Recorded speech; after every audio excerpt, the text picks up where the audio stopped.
Hello and welcome everybody back to the Dumbass class with me, the Dyslexic Gamer. Sorry for the late start, but I didn't see a message, so yeah, my bad. Welcome back to the tabletop RPG series of Warhammer's Fantasies. Yeah, let's shorten the name. The Warhammer Fantasies: The City of Nuln tabletop RPG series. So in the first few weeks, our group of adventurers managed to stop a chaos ritual. This is going back many weeks now.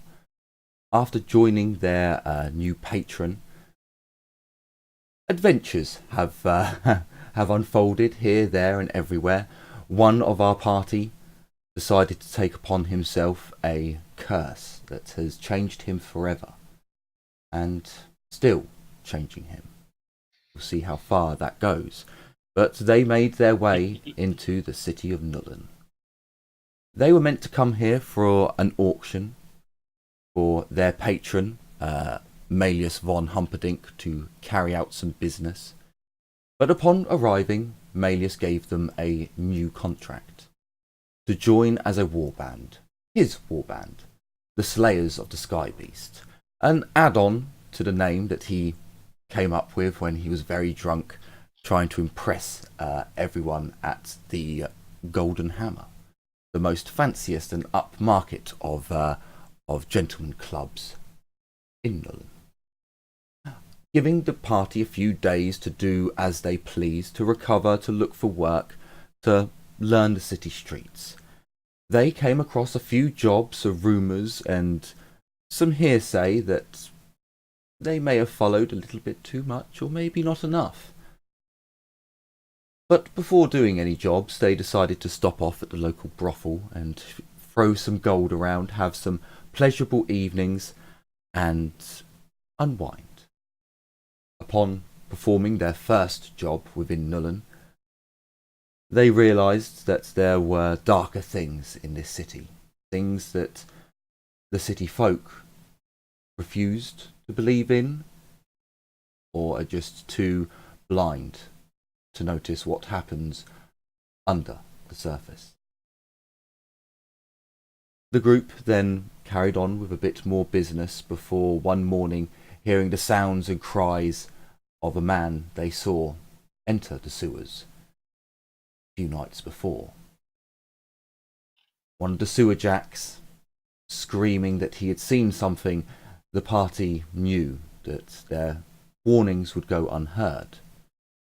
But carrying on with good business, or good deeds, they attempted to run down a charlatan who had not actually committed any crimes at the time, except from stealing a cape. Alerting the charlatan to these individuals and having a bit of a confrontation with the guard, but with some lucky crowd handling from our cursed member, Casper. They were able to gain some. They gained some recognition from the crowd. You certainly did.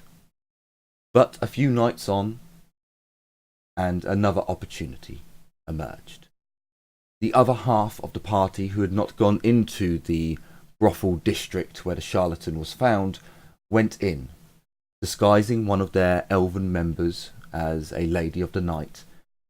They were approached and an offer to acquire their comrade was made. A meeting time and place has been set for the transaction to go down. But luckily or unluckily, they parted ways, not following where the others went. But back at the favourite brothel of our warband, two of our members followed two separate individuals into two different areas of the city. One was led into the slums, the shady town. Yeah, it's shady town.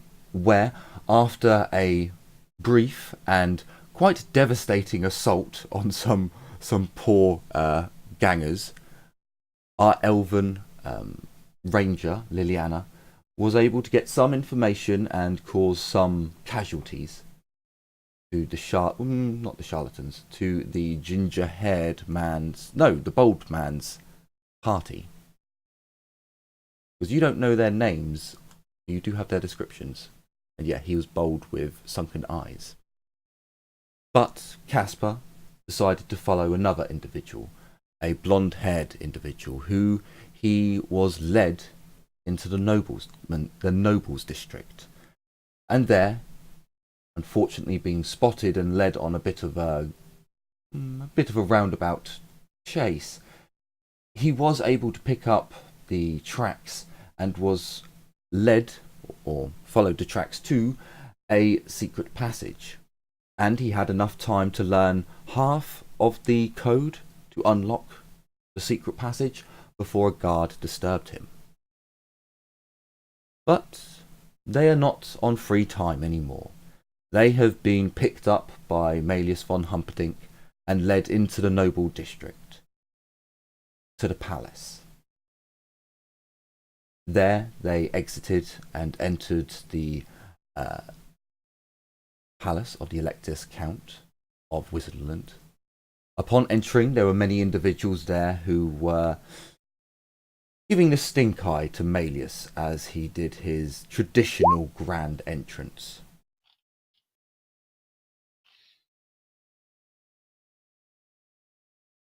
Why no Reichspiel? I don't remember this.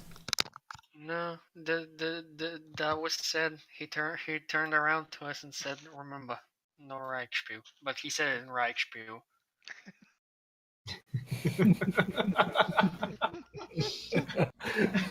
God damn it, Makarov. I don't remember that bit, but that's Wait, what?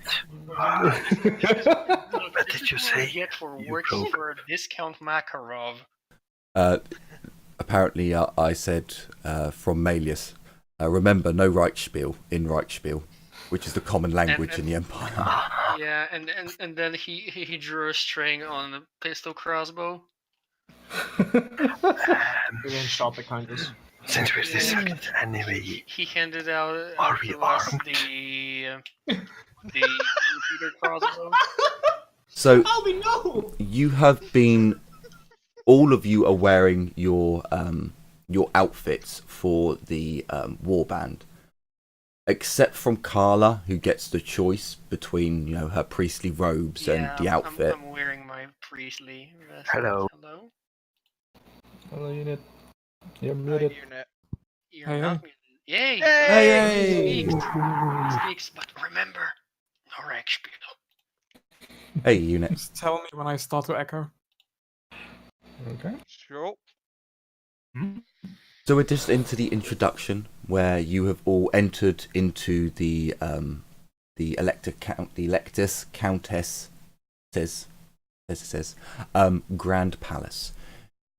After they entered and stink eyes were given to Maelius more than the group, you are armed, but you would have been specifically told, if you draw a weapon, you are dead. Is how it is. You could Why try. did he hand us repeater crossbows? Make you look good, goddammit. Actually, I really wish he had done that because I can use those. No, the elf named Liliana was told to bring her ancestral two-handed sword that she was able to reclaim for her people. But he just said that she needs it equipped to look all fancy and, splendid. Thank Christ I'm not Liliana, so I didn't bring it. Yeah, she couldn't read the part of the contract that said... No, technically she couldn't read, period. Also, I'm not Liliana, I'm Aurelia, remember. Aurelia, good point. So, as the party were brought through the grand entrance hall, they were led down a corridor, grand with paintings on either side of the Electus Count.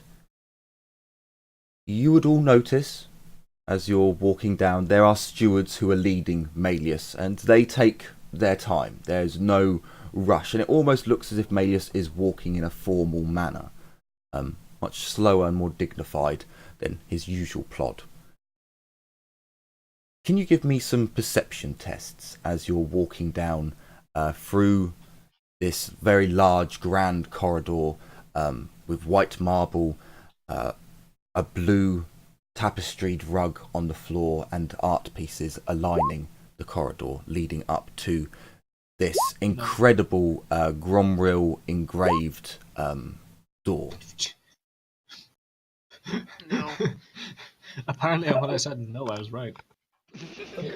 No. Yes. Thank Flat. God at least one of us succeeded. Yes, flat. Okay, so I spot all the gold coins. as the rest of the group are led down, they're kind of just overwhelmed by the finery. For pretty much all of you, this is the finest human building that you've ever walked into. Jesus. For some of you, this is a bit overwhelming, and you just think of the cost of everything, the finery, or perhaps the extravagance, and you're put off by this. But for 3 members, they notice more. For Ragnar, Blackhand, and Livia, as you look upon the portraits and paintings leading up, you can see that they're all with the Electus Count, the Electus Countess.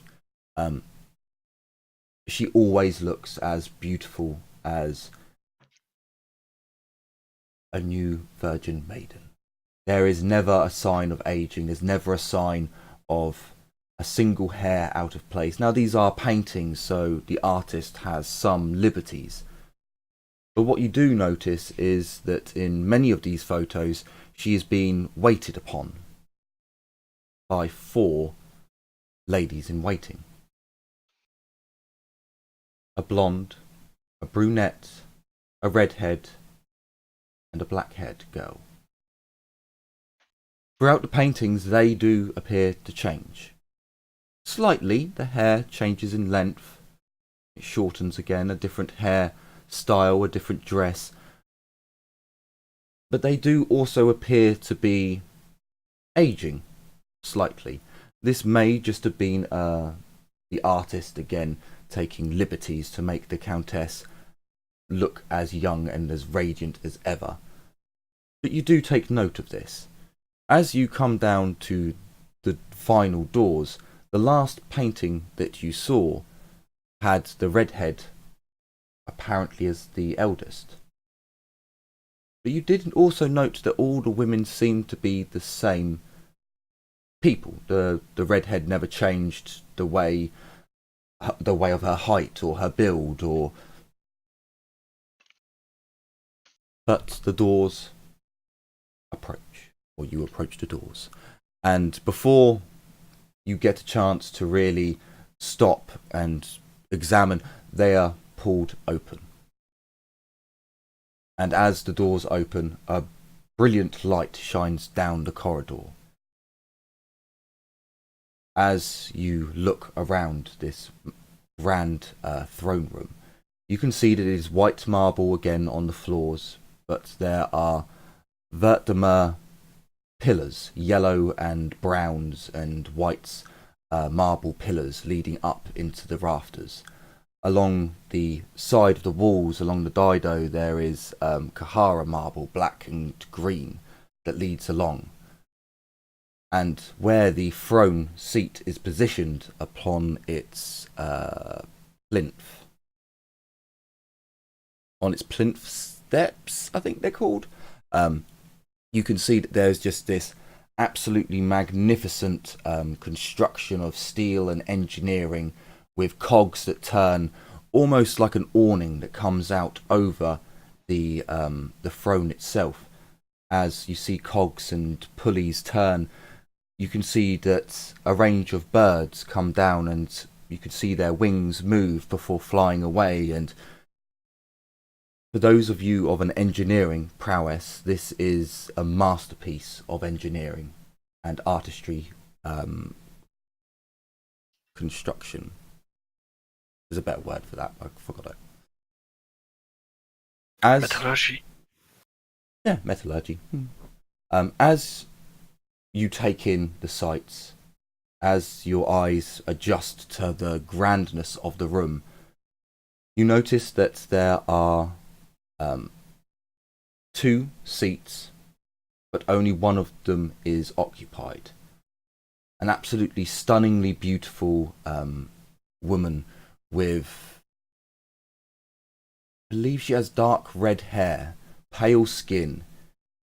She could almost be a doll or a fantasy princess, the way she sits in her throne with a dark blue dress on of the highest fashion. Jewels and trinkets cover her. You also note that there are 3 ladies in waiting. Which color is missing? Sorry, 4 ladies in waiting. Okay. 2 are stood behind the Lectus Countess, and 2 appear to be serving her, pouring tea, and showing her items and informing. You can see as the doors open, the one that pours her some tea stops, leans in, and whispers into her ear. As a servant who is stood right as the doors open, he looks at Malleus.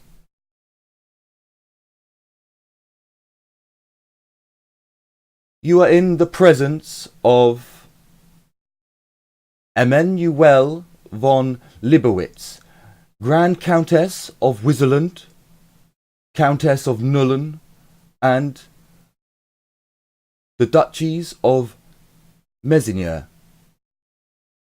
Please lower your heads. You see that Malleus immediately does the most fanciful bow you've ever seen. His stomach almost touches the floor at how low he gets. I mean, it's not like it's hard. Also, one of you is carrying a golden box. Which one of us? Yes. I don't think that would be Aurelia. I would probably say it wouldn't be either of the dwarves. It'd probably be Caspar. I will carry it. Oh shit! Oh shit. No, it's a golden box. It's fine. It's fine. It's not Gromril. If it was Gromril, the dwarves would be gone already. As Malleus raises from his bow, the courtier then, and introducing Malleus, Malleus von Humperdinck of the Humperdinck household,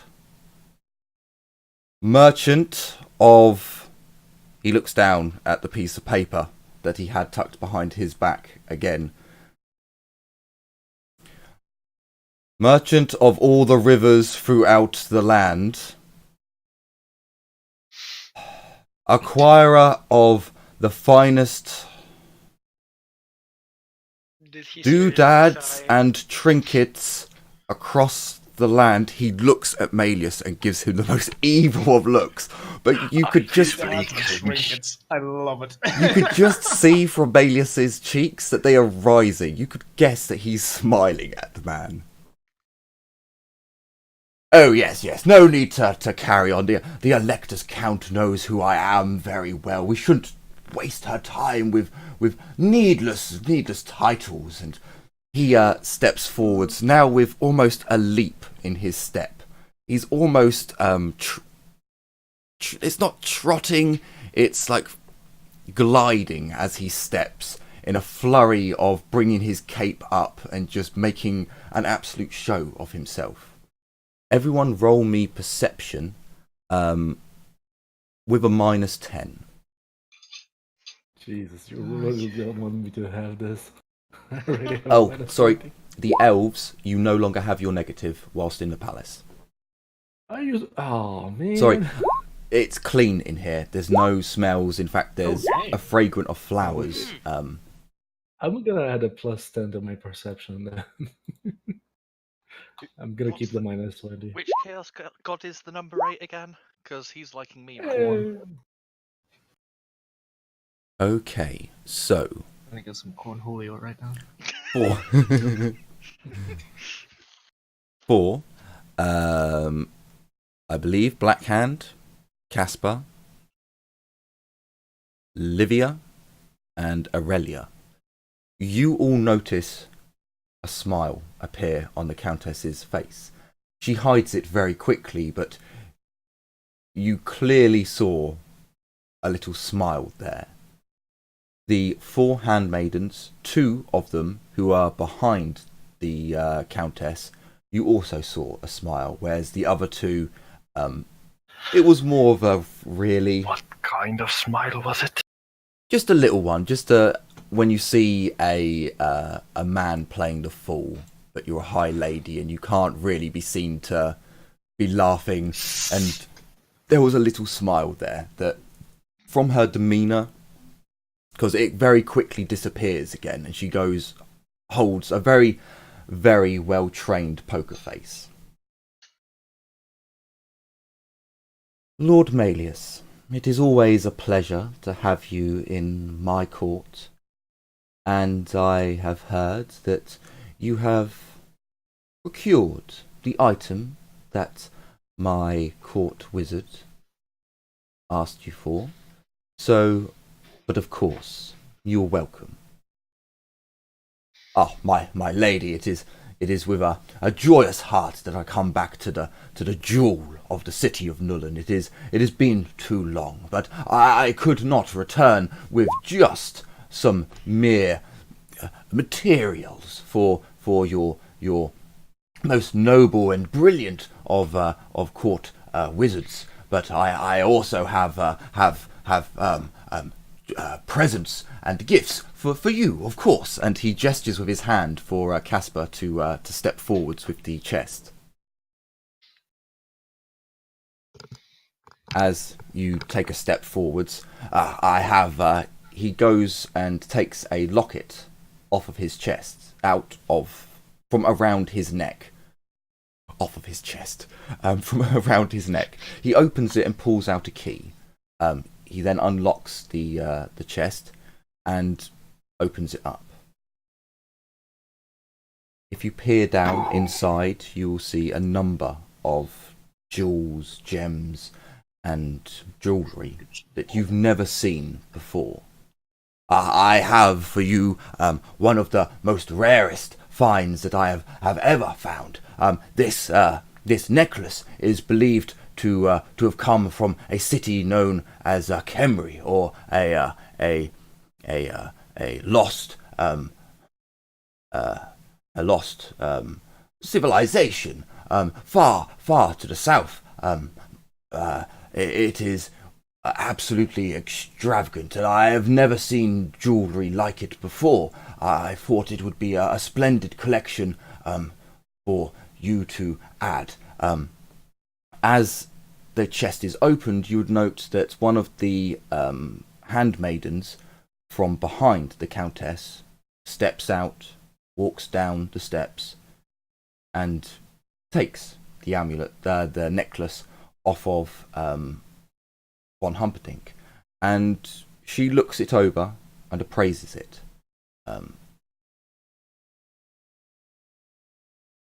She nods and walks up to the Countess and holds it out in front of the Countess to see. The Countess does not touch it, but she does have the handmaiden turn the jewellery around and check it, and it is quite unusual. I will give you that, Humperdinck. It is.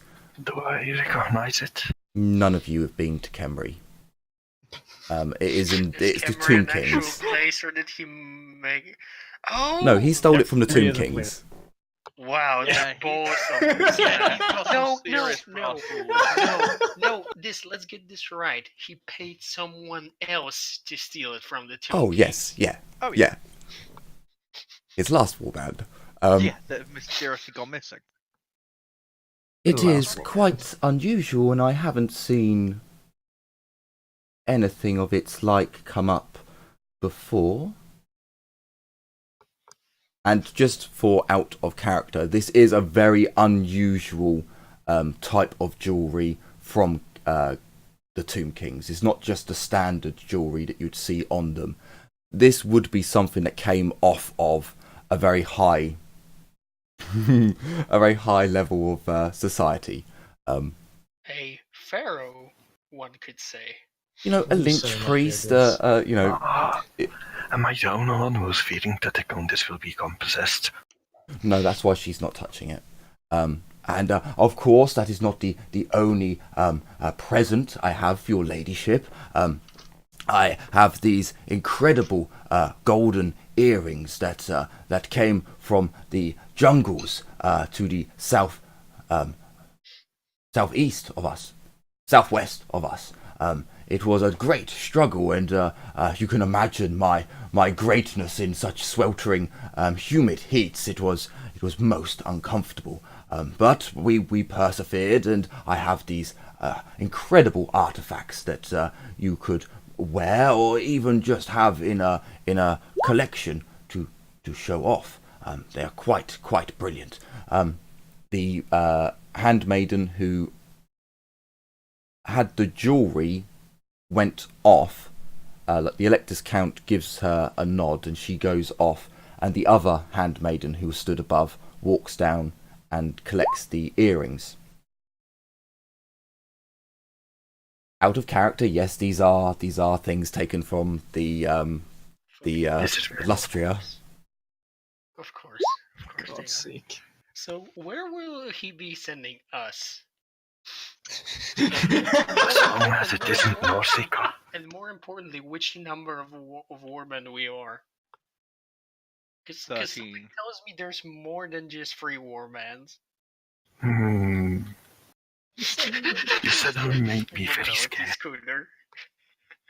It is quite possible that there are many, or have been. As the earrings are taken up, as they're collected again, she seems to scrutinise the earrings, checking them over. You would quite quickly now imagine that she's looking for like traps or poisons or anything.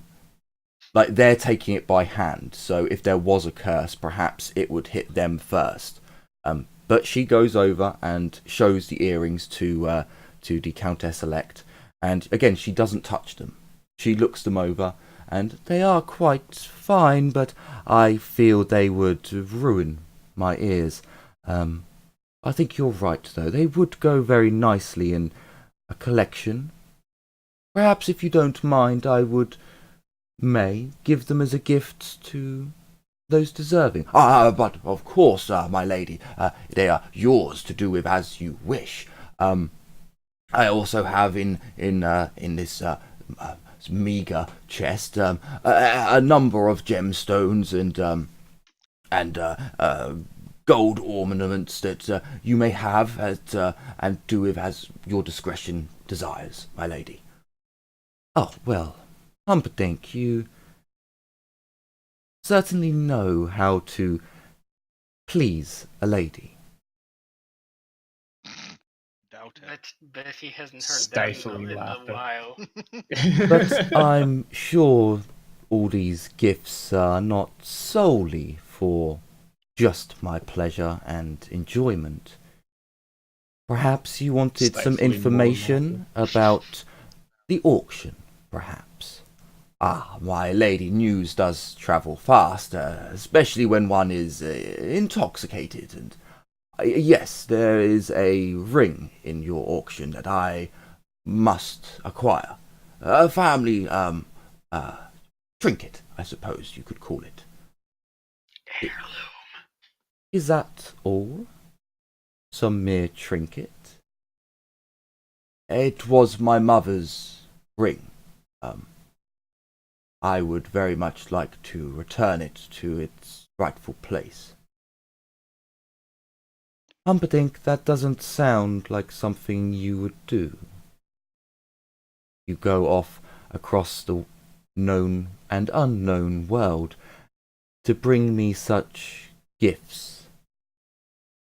Well, of course, I would also like to continue to be of service to you and to continue our my good relation with your court wizard.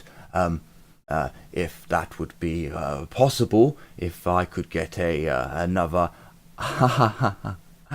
Oh, Humperdinck. You want another permission to acquire that material? Well, I see no reason why I should stop you from doing your work for my, as you said, oh so wise court wizard. Yes, I will have the document drawn up and sealed with my sigil. You can be assured, Humperdinck, for as long as you continue to do your good works, you will continue to have my support. But I do thank you for the beautiful gifts. Thank you very much, your Countess, your ladyship. It is always a pleasure to do business with you. Well, Humperdinck, I will see you at the auction. She looks over at the warband, taking each of you in for a brief moment. Is this Wish to give her a them? very big How interesting. Well, Humperdinck, I will allow you to have two accompany you to my private auction room when the proceedings start. Of course, you can have your others as security. I trust that you will not try to assassinate me or anyone else. I would never. I could not, my ladyship. I understand. That one can come. Not with this warband. He couldn't. She points at Aurelia. And I suppose that one. And she points at Casper. Of course, she would. The vampire.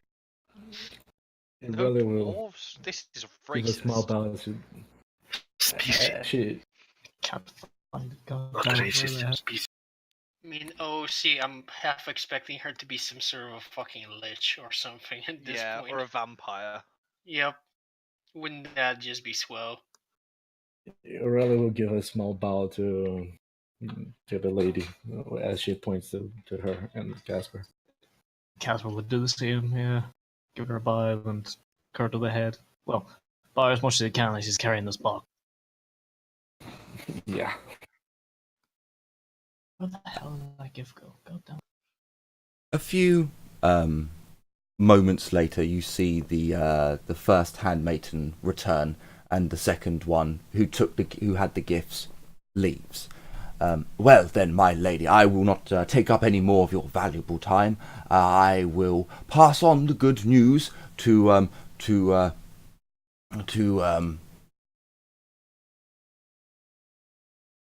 Bane, and I will endeavour to make sure that my warband does only good things in the city of the jewel of the Empire. He bows again, very lowly, very slowly, very low, where his stomach just brushes the smooth white marble, and he turns around, and you can see an amused look on the Elector Count's face. It's not the brief smile that you saw before. She kind of puts her hand in her head, and there's an amused look in her eyes as Humperdinck turns and gestures for everyone to turn around and begin walking out. Casper, you're still holding the chest, but once you get through the doors and the doors close, Humperdinck kind of stops. Okay, all right. The worst is over. That's he gestures to two of the servants. who stayed outside in the hallway, and one of them takes the chest off you, Casper. Right now. Carl is just gonna turn him a purveyor of trinkets and doodads. Well, all these podsy titles and all this nonsense, it's really not needed at times. And if I can have bring a smile to a great woman's lady's face, then I think it's worth it, don't you? Yes, it was quite amusing. On that note, what impossibly dangerous corner of the world are you planning to send us to? Sylvain? Well, no. Chaos But for now, we're in Nullen. I should imagine we'll follow the rivers. So now we must go and meet with Bane. He'll be most interested to hear the news about the writ that I'm getting. And it will mean only good things. He kind of plods through you all, raising his hand. And only good things, I can assure you. What writ is he getting again? He's getting a writ of trade to handle Weirdstone. Warp dust. Ah, Was it warp stone or warp dust? It's warp. Stone. Well, technically, it's warp stone that could be ground down into dust. But humans know it's weird stone. Chef, wat made the chef go blab was dust. I mean, let's be honest. We really don't want water. I mean, can Yes, we we want warp avoid snuff. a explosive sex fart this time around? That would be swell, thank you. Precisely. So you all make your way down the long corridor with the fine art arrayed. For those of you who failed the test last time, you can have another go at it to see if you notice that the handmaiden's age kind of changes a bit. For those of you who did notice, the oldest was the redhead. For some reason, the redhead seemed young, and it was in fact the black-haired girl who seemed, the mildest of crow feet had started to merge in a wrinkle and line on her face. But the other handmaidens, whilst definitely younger in age from each other, 4 years in between each one, you definitely noticed that the artwork didn't seem to line up, if that was the most recent painting.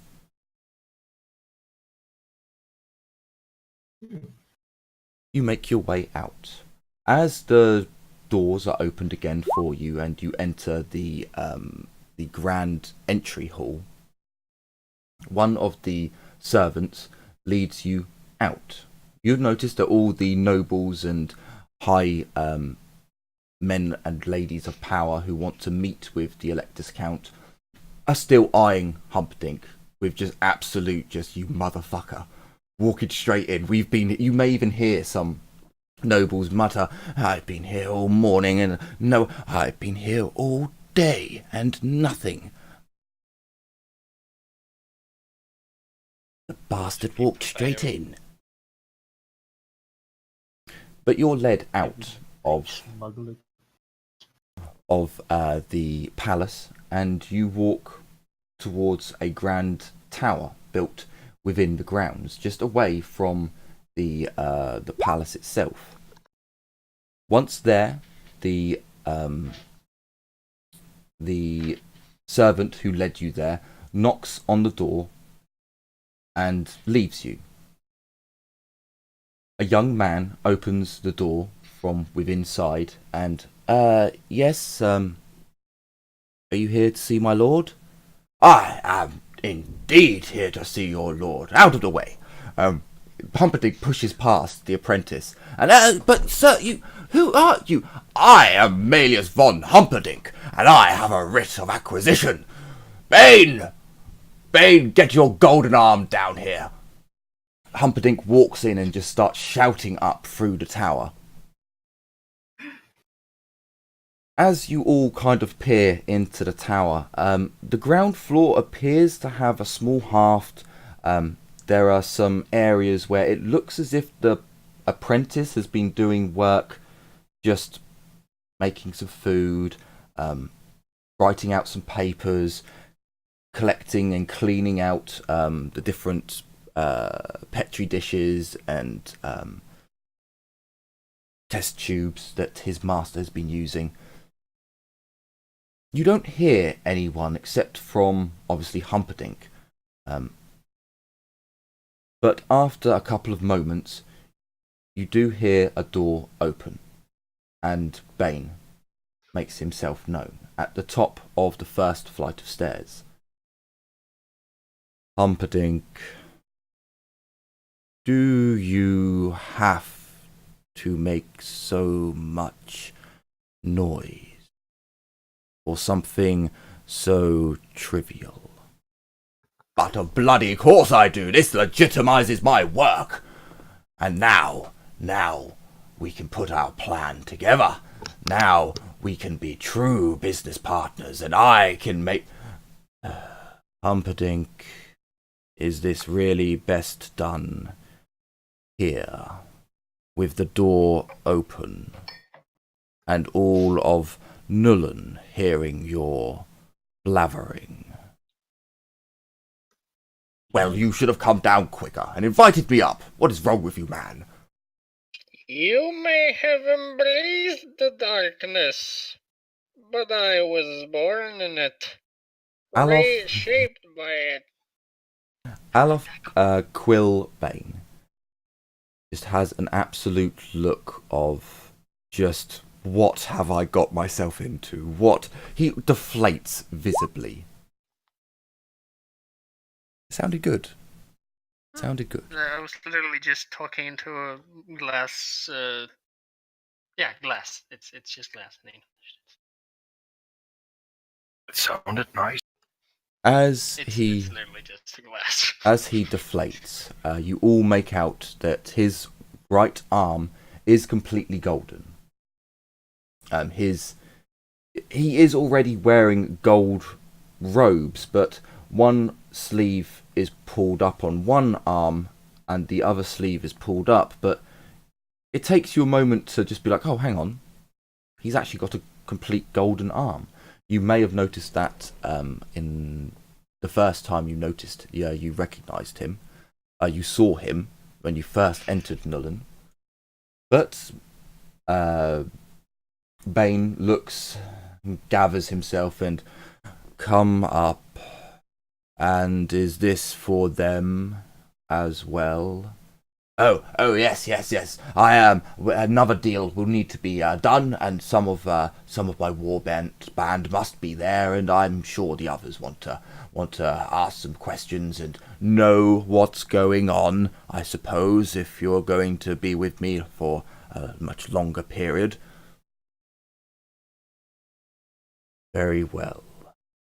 He walks out of the doorway leading up to the first floor. Jonas, prepare drinks and refreshments. I will take a glass of no alcohol. A tea or coffee, I guess, will be fine. You're all led upstairs. You go onto the first floor of the tower, and you can see that this is more of a library, a study area. There's not much research things going on, but then you go up to the second story, and you see that there are more alchemical works going on in this area.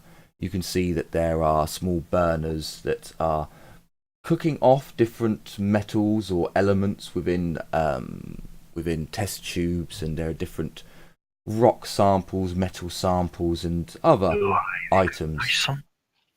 You can give me a perception test with a -10 because they're quite small and you're not getting a good chance to go up to them. For anyone other than a dwarf, I do have dwarfcraft. yeah, for anyone other than a dwarf, you're taking a -20. So I've, Oh, you do have academic science and magic? it's because you're not. If you attempt to walk away from him and get a good look, then sure, you are literally being led through the room up the staircase to go up to the next floor. So he's not really giving you a chance to go and stare at the items. So what's Is this place now? I succeed that one. is it -10 for?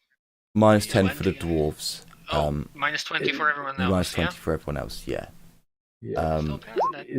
Is the elven -20 applicable again or no? Oh, dang.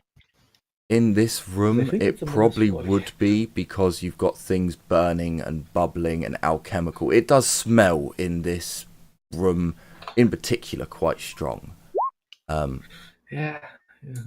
So basically, Carla, you can see different types of metals. You think one piece is gold, one piece might be silver. That definitely looks like copper.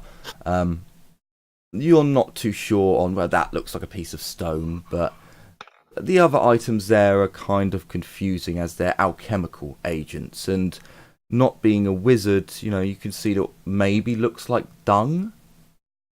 You're not quite sure. There's some white material in a glass beaker. Wizard. There's different herbs and different plant matter that's on arrayed around. Casper, you'd kind of notice the same thing. You'd notice you'd definitely know, okay, that's definitely an alchemical agent. I think I know that from this type of spell. But you don't really get any other metals. Ragnar, as you look, that's definitely gold, that's definitely silver, that's copper, that's bronze. Is that mithril? The glint? It's only these are test tube beakers that have a tiny piece of metal in them and currently are being heated up with a blowtorch as a crude device turns it. But the way that it glints doesn't shine like the gold or the silver, and well, you have seen a Thalmar from the blade if Aurelia actually showed the blade off, but you don't see that there.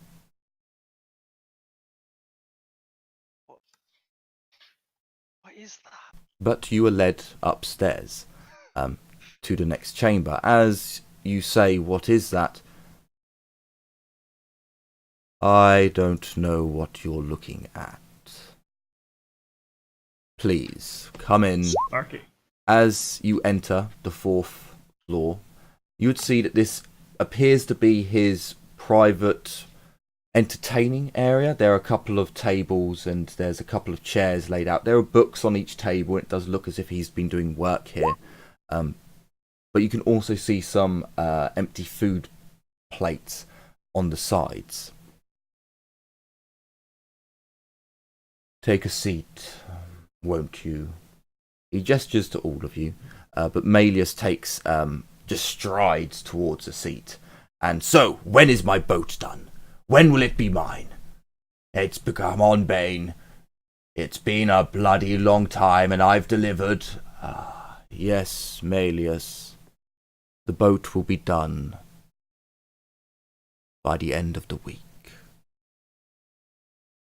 The biggest grin appears on Malleus's face.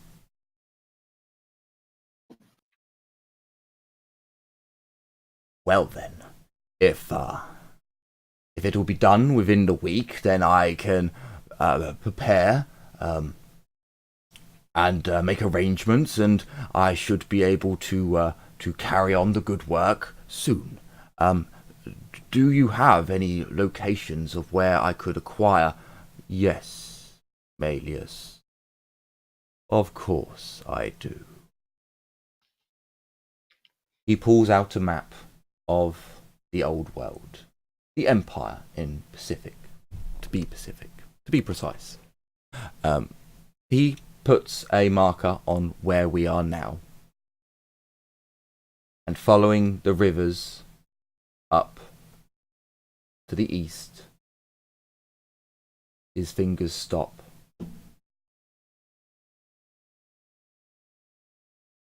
This place has what I acquire, but there are those that will still try to stop you. Witch hunters are not exactly pleased with even us mages having access to that particular material. Well, it's not too far. I could easily, with a bit more assistance, I will bring on some more hirelings that can handle themselves. And with my new warband here, I'm sure they'll be able to accomplish the task at hand. Yes, Malleus. Let us hope they can. He looks over all of you. And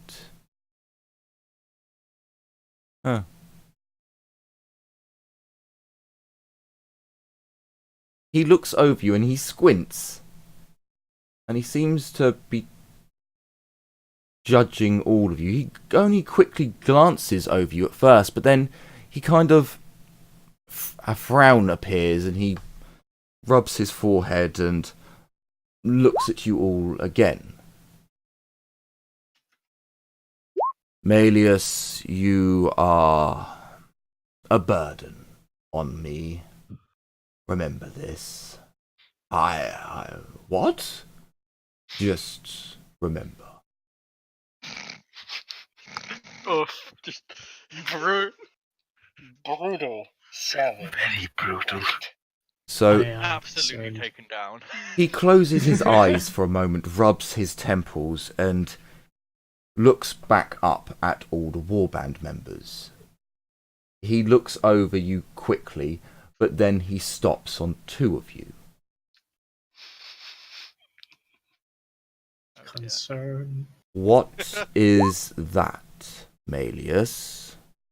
Very concerned. Much concern. And no, I'm not talking about the elven mage. He gives you a nod of acceptance. He's like, okay, no, an elven mage. I'll show a bit of respect there.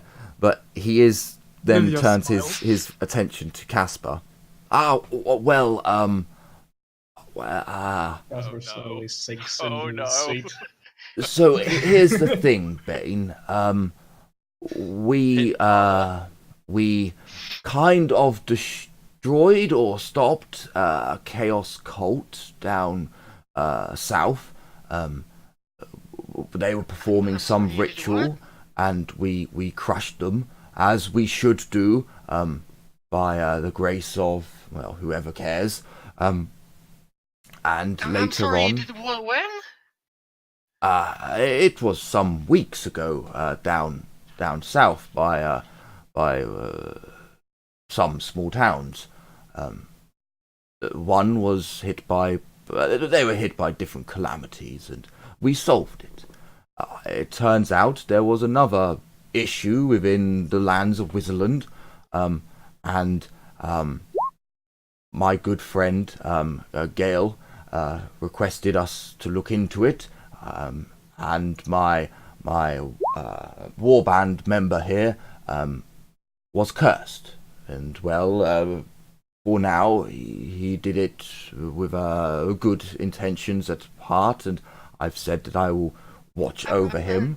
I'm sorry, cursed with what? Aurelia's gonna. Nothing. Don't worry. Aurelia's gonna. Before anybody says anything, Aurelia's gonna What look do you at mean, Kala. don't worry? Aurelia's gonna look at Kala. Kala, is it proper and polite to keep interrupting a high mage and our employer? Well, no, but you see, curses have a tendency to be really, really bad. Kala, Is everything. that why you were so cagey about it? Carla, Everything we you all need to be known explain. will be discussed later. Yeah, let the big boys talk. Bane sits back in his chair, and his fingers go together. The gold hand, the light flickers off and is kind of mesmerizing as he's tapping his fingers together. So he is not undead. He just has a curse. I'm sorry, what? It is difficult to... His aura is quite something. This was a curse. I've never seen anything. What were the conditions? How was it set? What reagents were used? Do you know? He looks at you, Casper, as he says these questions. There's definitely there's a hunger in his eyes where he actually genuinely wants to know the answer to these questions.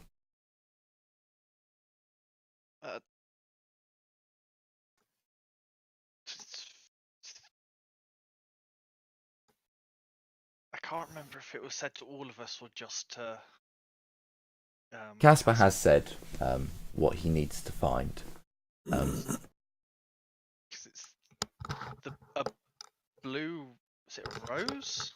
Lily, I think. It does not exist. If it didn't exist and the curse wouldn't rely on it to break it. How interesting. Sorry, I had to go for a second. I have never seen any such curse like this. And you say you need a blue rose to break it. Yes. Then you are damned. But I am curious. It was a blue rose. No, but I'm just thinking, couldn't you grow blue roses with copper in the No. soil? No, blue roses are in... This is a special type of rose. Yeah. Blue roses are in... So in the old world, there is a place where blue roses grow, but it's not a known place to humans. It's not something that is common law. It's like a mystical place. Oscar? Yeah. No. Yes, fucking Nagaroth. No, It's- never mind. Nothing grows in Nagaroth. What am I talking about? But in my game, there is a elven book, spell book, that has a spell in it which can drain out chaos. So if you are an elf who's infected, or if an animal has been infected, they could be placed into a cage of magic, of thorns and vines. And when that creature is purified, it blooms blue roses. Someone else in the world is after these blue roses, but as far as even a learned man like Bane, they're a myth. Some people follow chase their entire lives searching and never find anything. And he's got his own field of expertise. But So, I just ask for a quick recap. How boned am I? kind As of soon as boned. we step out of this room, very. No, Actually between told her. between She literally said the words aloud. yeah, not undead. Yeah, but at the same time, Carl is very confused right now. And No one cursed. is explaining shit to her. Yeah, we need to do that quick. We're a So- trash fire right now. Let's be honest though, when isn't she confused? Alright. True. So Oh. I either have to explain everything or charm the absolute pants off her. Just So, like with the Priestess of Melee. War. Knuckles, guide me. What do you want at this time? Well, some of my members will need assistance at time acquiring some mystical items, and I know Nullen is not so much the place for that kind of... You want me to sell them my things? Well, yes. Even though she's fuming, Carla just mentally face palms right now. Well, surely you have some hand-me-downs that you wouldn't mind getting a bit of extra gold for, or something along those lines. Or you have the contacts to be able to acquire certain items, which, I, as a non-magically gifted individual, don't really have. So I thought it'd be easier for you, considering I am such a burden upon you, if my warband members who needed such items could be able to send messages, or to be able to, I don't talk to you in person about it. I don't know how you finger wigglers do your business, but I should go at finger wigglers. I'm gonna throw a glare at Bomber, thank you. It may be a vampire, but I still have feelings. I'm not saying that You're out loud. what? very well, Malleus. As long as you don't come with them, I think that would be agreeable to an extent. And there you have it. Shall we not break out the drinks and... Yes. Tea is ready, I should believe. And no more than a second or so, the door opens up and the apprentice comes in with a large pot of tea and a number of glasses of quite fine cups, places one down in front of each person and begins pouring in tea and putting sugar on the table and milk, a couple of small jugs of milk around so everyone can kind of pour to their own. Yes, tea. Lovely. And he just kind of takes this dainty little cup and slurps on it. Quite a... You can tell he's doing this on purpose.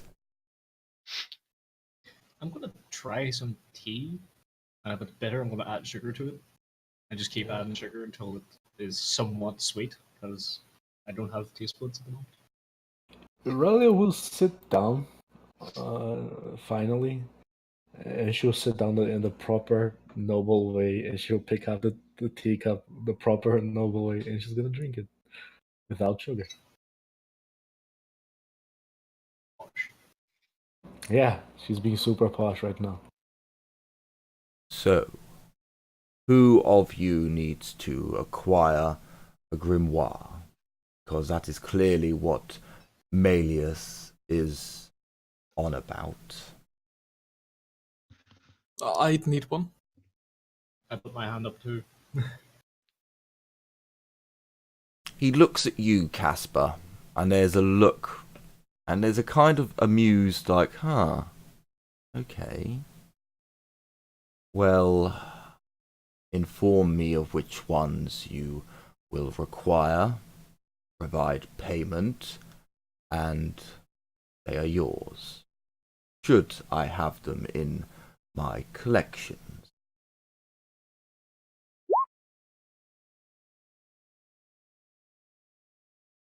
Do you have one of the Lore of Life? I believe I have a number. I will be more than acceptable to part with one of mine, yes. Jonas, acquire the grimoire, would you? Yes, master. Jonas goes up into the next floor up. But you see, as he goes up to the door, he actually has to put his hand on the door. For those of you who have magic sense, you can, by all means, do a magical sense. The door opens and he goes through. Karma's too angry. Wow. Oh, Jesus, well. yeah. Wolves are fucking it up again. Fucking no rods in front You of us. don't quite don't notice anything go off. You're just the whole past hour or so has been quite bewildering at Humperdinck's behaviours and mannerisms, and it's just a bit too much. You could see why Bane said that he's a burden on him. I'm worried he's just gonna stab me if I ask him for a book on Shyish magic. Do it. If you do, Or I'm a pretty sure what? Carla's gonna stab you. I Shyish. think we're all gonna stab you. Out of character, what is that? It's the Lord of Death. It's It's the the Wind Lord of of Death. Death. Oh, Technically, the Lord of Death isn't evil. No, It's not but an he's evil a one, fucking but- vampire. Oh, right. Right, I mean, you it's don't know not he's a vampire. You just know that I It's not the know dark he's one. cursed. Yeah, That's fine. enough. We're not giving cursed people death magic, Jim. I mean, I mean, it would be what's the fun worst that can happen? for It would. most of us, I guess. It would be funny, yes. And of course, I will assist in some of the payment for your items this time, seeing as we are celebrating, and you will need these items for well, what is to come later on. I will be adding 200 gold to each of your acquisitions today.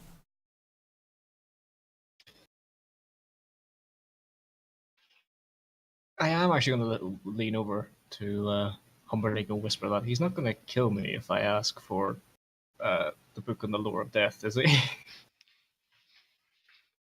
I'm I gonna don't- try I don't perception know. to hear it. I don't really know all this. He gestures with his hands, finger wiggling.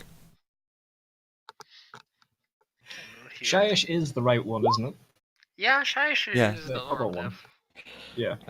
Aurelia hears this, and she's not gonna look at it. She's just gonna keep glancing at Carla the entire time. Okay. You know that scene in the movies when someone's just sitting and you can see smoke coming off of them? That's Carla. Out of character. But it has nothing to do with your god at all. It's magic. Yeah. No, But- it's still the fact that I heard the words undead and cursed in the same sentence. Also not. Yeah, not undead and Yeah, cursed. but So you're not technically undead? Is that what it is? Yeah, he's not I'm undead. undead, but not technically. yeah, I but didn't no, die no, and become but undead. I none just of you became want to undead. explain that to her. Well, you haven't really like you've been led. You know, You see, you've been on a roller coaster of emotions at the moment. You'll have a Yeah, moment yeah. to. Everyone lied Discuss. to her. You see, never asked. I'm not undead. Lying I'm just by not omission quite is Also okay. fully aware of it. Yeah, you were. Yeah, you are. You were there. You're fully compliant. Yeah. The only one who wasn't there at the time was Humperdinck and Carla. Besides, let's gonna be honest. You should have read the little lines in the contract. It was right there. You will work with a not undead cursed person.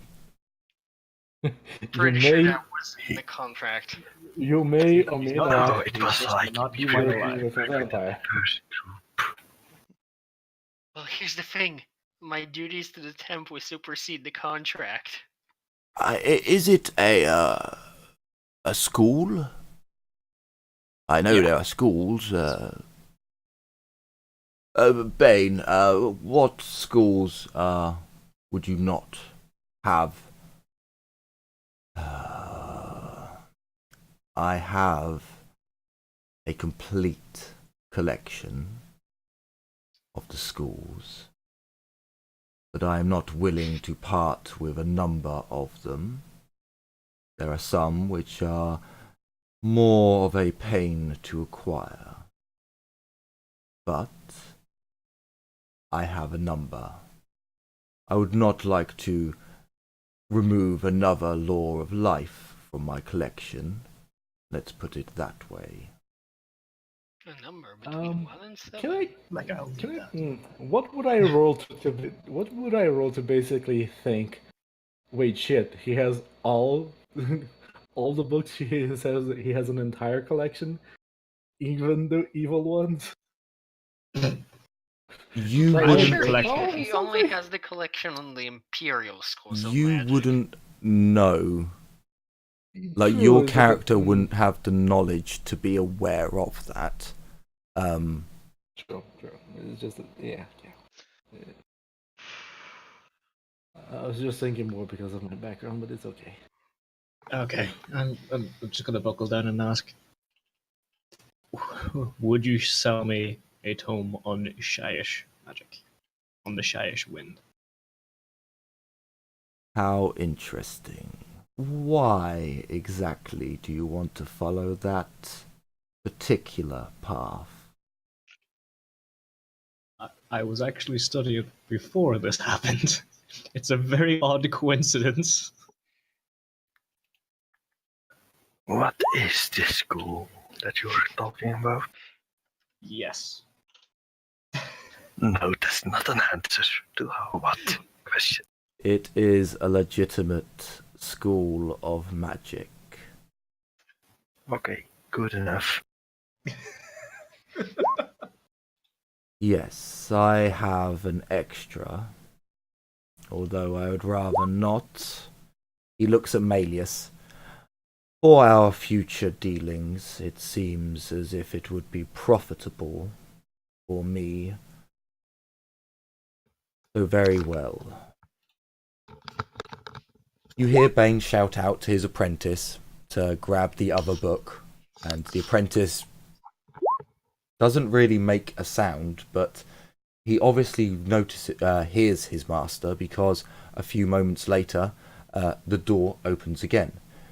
For those of you who have magic sense, you can roll again to see if you notice.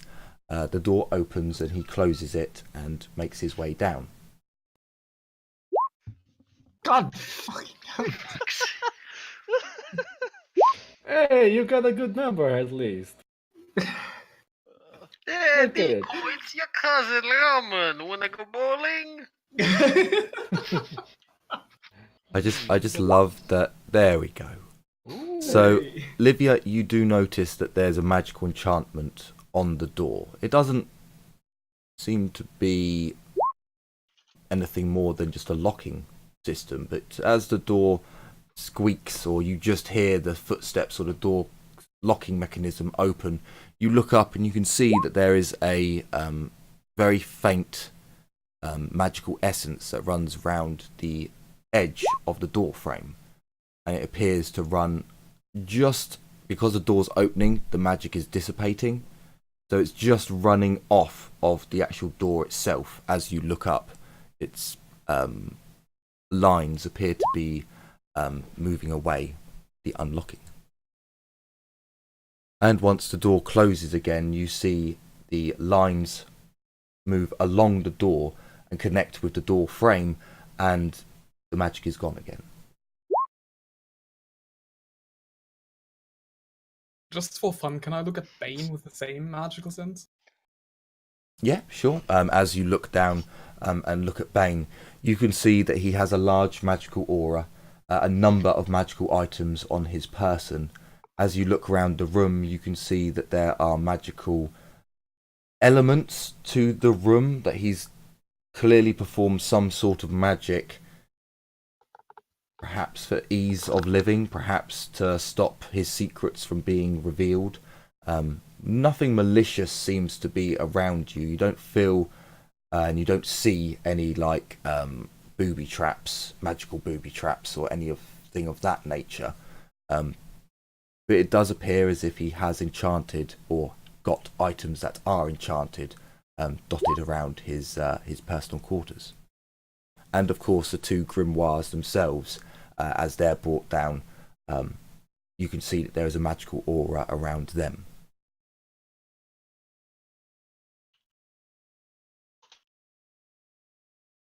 Okay, I'll give him a little nod.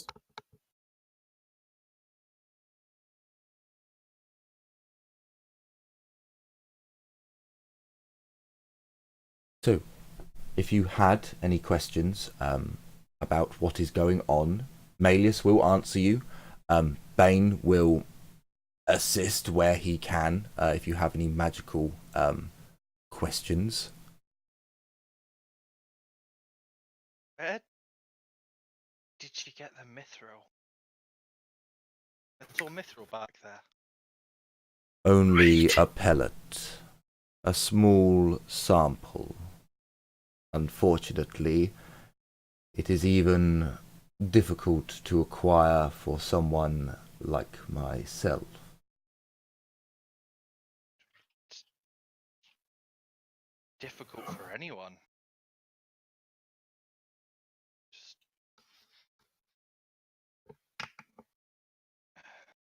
I wish to know its makeup, how it is formed, how it is made, how the bonds of matter hold it together so.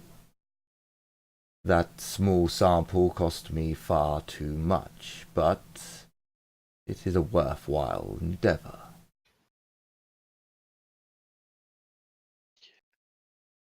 Yeah, it couldn't have been cheap. That stuff is hard to work.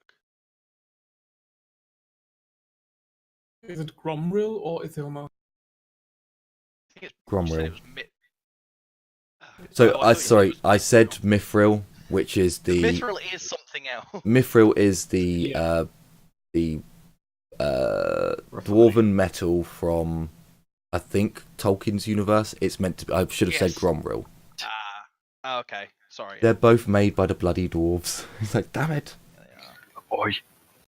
It's like, No, if mithril is a thing in this. It's just Yeah. it's like it's the easiest form of grumril to refine. Not grumril. Some ore. yeah, it's like a silver ore that's super light. It's not like Gromril. Which is why it confused me, because it is actually a thing. Like, I always get Yeah, the oh, elven wait. metals.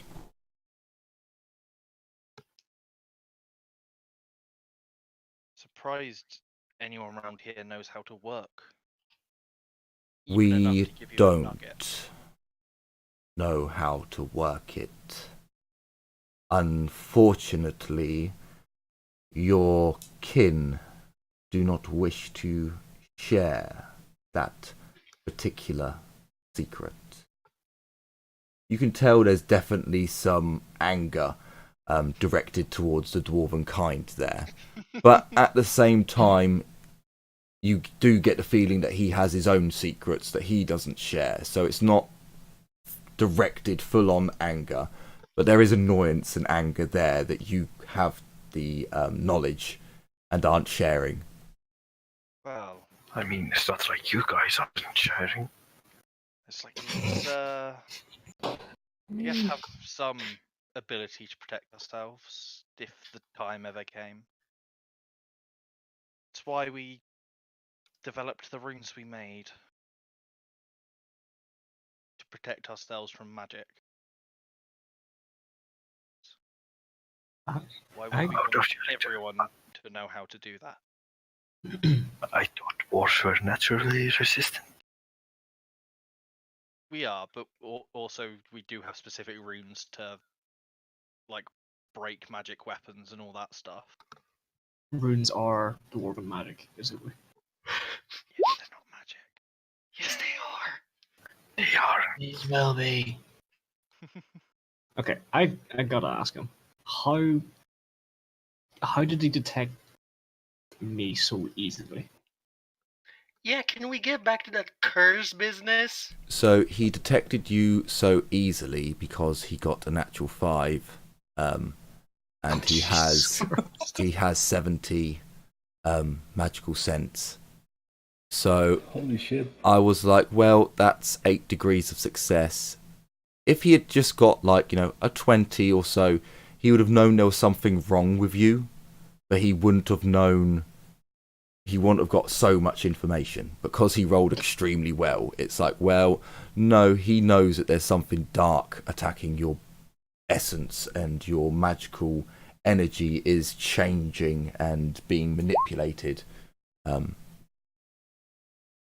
you do still have a pulse. So there's that kind of, well, he's not undead. So, is it a curse? And then, you know, everyone confirmed it. So it's like, okay. You know, he really tried to keep it as, you know, shush Yeah, really as possible. And then he just says, so you're not undead. And I'm like, God damn it. Yeah. I just say to Carl, if it's my fault he got cursed. So don't. If you need to take it out on anyone, you should try me, not him. He's been through enough. How much would it He's cost? been playing around with me about that stupid curse for the past few days. What are you talking about? We didn't bring up the curse at all. We know how the Mordheim question mark are around creatures of the night, and we didn't want to create. Now okay. Ragnar, Carla's slowly just making this a tapping little her, bit more her worse. food. Keep talking. We didn't want to tell you till we'd I will killed bite it. you. Jesus. Wait, Did you say that? Did you say that out loud? If you actually Carla's said just that, gonna.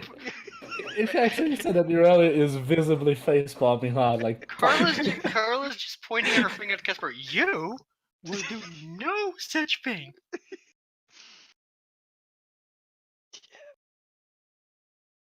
He hasn't actually, you know, bitten any of us.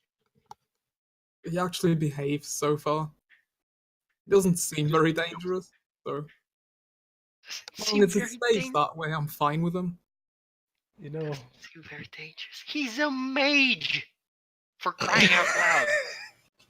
So am I. With 2 meters, Yes, and you've proven that you're dangerous because magic is dangerous. What do you think I your take miracles are? No I'll less consider than a that next gun. time you're wounded. Maybe, but you require a lot less training and finesse to wield a gun. No, I don't know how you go about your magics and tricks. Because guns are so safe. No! Have you seen the thing Blackhand wields? Oh, it's a marvel of dwarven engineering. Ureli's gonna face palm again. It was not pleasant. The dwarf Really is behind really- the engineering, however, less impressive. What did you say, Waldo? You were a bit quiet there. I said the dwarf behind the dwarven engineering, however, less impressive. Oh god, Just I'm a being shitty cursed is dwarf. the biggest threat to this group. Just has a Ragnar just has a shit-eating grin on his face. But yes, So let me make this hunt perfectly clear. What are you right now? Yes. I'm going to reach into my bag and pull out my blood wine. you're gonna have a sip of wine. I'm going to need a drink because I need an extra day. Otherwise, I'm going to. You're I'm gonna not saying bite this out someone. loud. I'm saying this out of character. No, out of character, I also like how you guys are treating Casper as if he was a dog. No, he's well behaved. It's fine. He doesn't bite anyone. He doesn't bite that often. It's fine. Doesn't Just a little bite that nibble. It's often. painful. Alright, I'm popping I'm the so- cork and just downing this thing. I'm sorry. Back into the game. This isn't wine, isn't it? It's How much for some of your blood? Bane looks at Casper as this discussion is going on. So what? You're a vampire now? Aurelia's gonna look at Bane and she's gonna just eye him up. Just you have caused all of this, you asshole. He shrugs and sits back in his chair, just amused at the interaction that's going on. So he How much do I have Yes? haggle? he's not undead, so he Don't can't- have haggle. I'm sorry, don't have I'm just what? gonna put all the cards down and say another tome. Sadly, the price seems too high. I thought so. Don't worry. I will go lower. I am a little bit desperate at the moment. Then 10 gold. I'm gonna roll necromancy to see what I know about vampires. Next. Sure. Yeah, I get academic knowledge necromancy as a. So do I. You know nothing about vampires. Okay. You know they have pale skin and pointy teeth. 20 gold. Final offer. I need more gold to throw at this lot when they go to the brothel again. You're not doing that again. How many gold crowns are you away from buying? Can you Roughly? roll me haggle? Or you don't have haggle, do you? I do have haggle. It's a basic skill. I just don't have it trained. Ah, Oh, okay. no, that's You know gonna go what? so well. You know what? No. At this point, Carlos. You know what? Fine. I'm done. I'm absolutely done. And she just Cut it. leaves. Miss Carla, if you would wait a moment. He is nobility, isn't he? The mage, Yeah. you might think he's nobility. Many mages are not. I'm just thinking because I might get a plus 10 bonus to this with etiquette. Sure, you can have that. Eat. Oh my god! Holy shit! Very well. I think that price is acceptable. I have Here. a very big grin on my face. Allow me to prove something.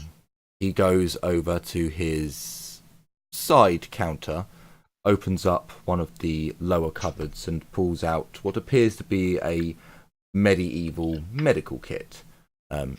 He takes out a device used for bleeding people, goes over to Casper and rolls up. Leech. No, this is a device that would cut his veins and make him bleed. He goes over to Casper's arm. He says something to the device. For those of you of a magical nature, he's just made this device magical. He brings a bowl under Casper's arm and he cuts one of the veins on top of your hand. He doesn't slit your wrist or anything like that. He just cuts one of the veins leading up your arm. Blood trickles down into the bowl, well, into the glass beaker. He's not that savage. And he collects a decent amount of Casper's blood. He looks at his apprentice and pay him. He removes the device and he looks at Carla. He is not undead. He is cursed. I would need to study him some more to know what kind of curse it is and its potency. But he seems alive enough to be classed as human. He puts a pot on top of the glass beaker and puts it over into a little cupboard and closes the door. 20 gold is brought over to you, Casper. Excellent. I turn to Carla with a big smile on my face and then slowly raise the middle finger. You know, I think I know how to settle this once and for all. Oh dear.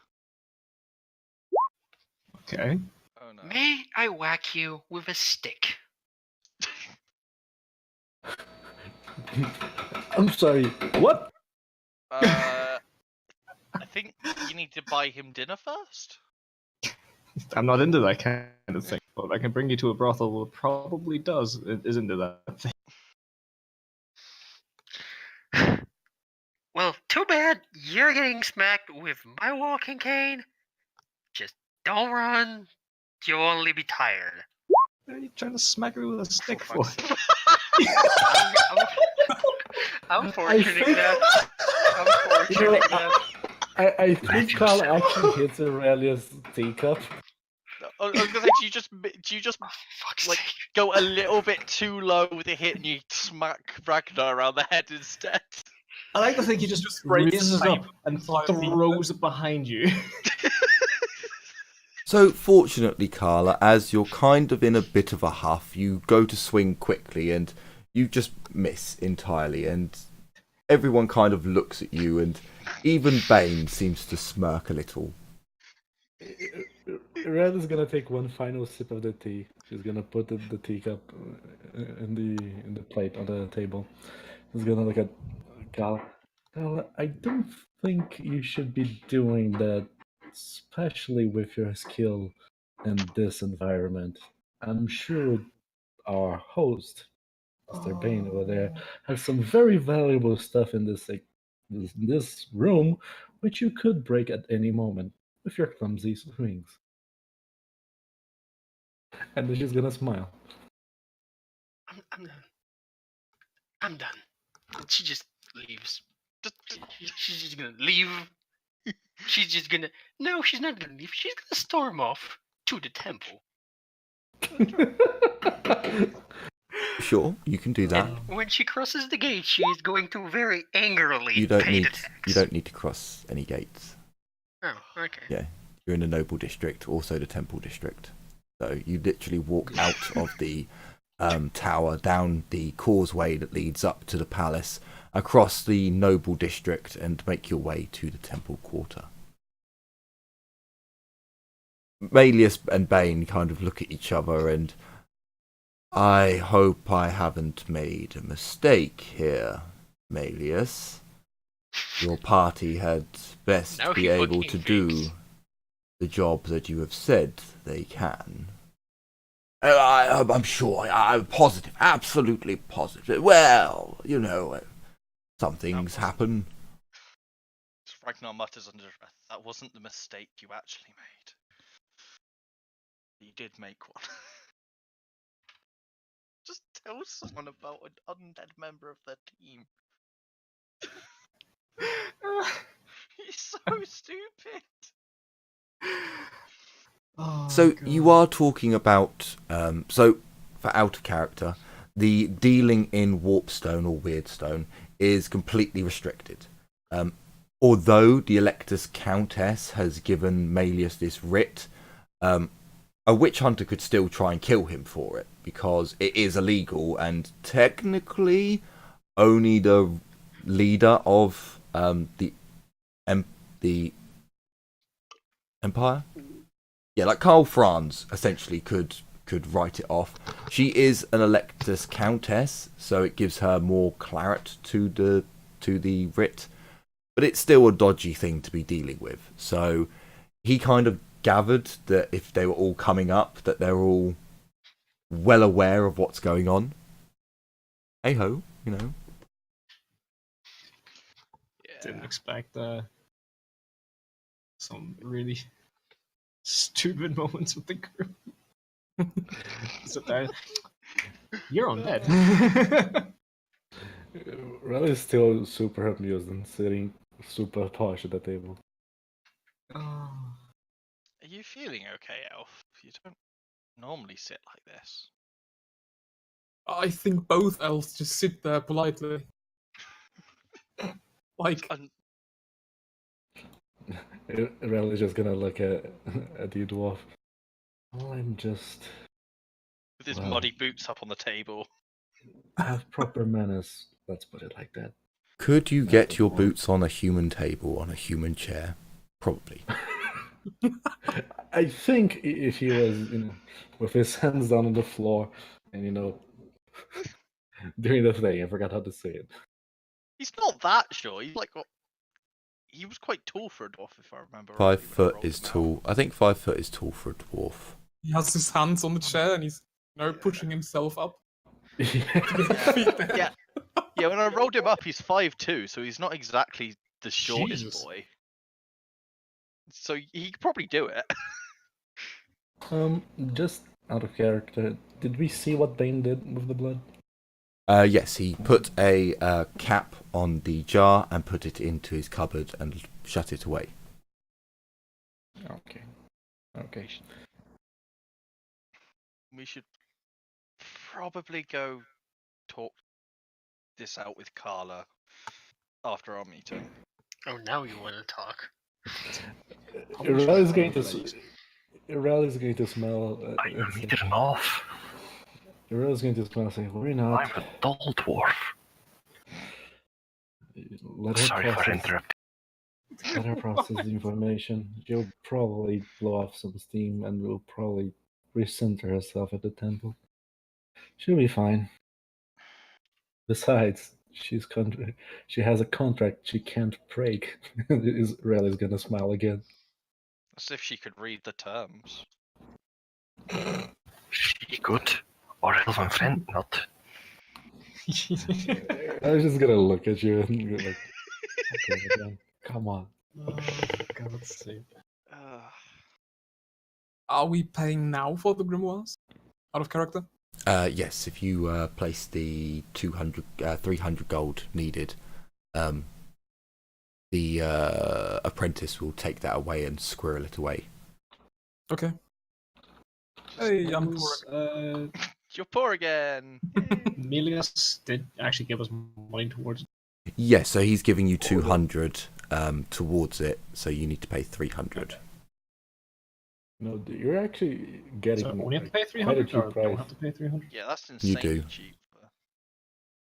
Yeah, because Again? it's 500 for a grimoire, so you need to pay 300. I can't pay it right now, so... No. You're paying 300, but Humperdinck is forwarding you 200 gold thrones. I know, I don't have 300 gold on me. Do you No, want to you only borrow? need 100. Do you want to borrow some money off your comrades? I can. No. I can lend you 100 thrones. I don't mind. How have No, you got but- so much money? I've got like I don't 30. spend it. For now, I will keep it in my back pocket and I will pay for it at a later date. I have 170 gold coins. Oh, I'm dearly sorry, good. 570? 100, he said. Oh. 107. Okay, jeez. I have 13, but to be fair, I did buy a best quality halberd not too long ago. Yeah. I have 189. How does Humperdinck pay us annually or monthly? Annually, yeah. Annually. Annually. But also, sometimes We during... get Private paid jobs. during missions and bonuses for completing stuff. We also get to keep our own share of money we do independently. Yeah, we can probably get. How short are you, Casper? I'm 120. 120 short at the moment, but I mean, again, Aurelia doesn't mind giving you 100 gold. no. Magic really isn't at the forefront at the moment, anyway. So I can come back to it at a later date. It's fine. Okay. Well, Yeah, when you lots of other have stuff. the money, you can collect the book. He reaches over and pulls the book back over to his side. Oh yeah. As long as you don't bring him with you, that is. He glares at Humperdinck. Lydia's just gonna take a gold crown and then throw it over to Casper.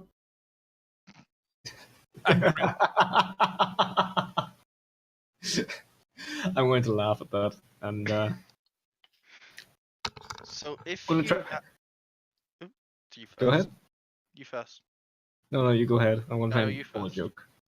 You do the joke, goddammit! Okay.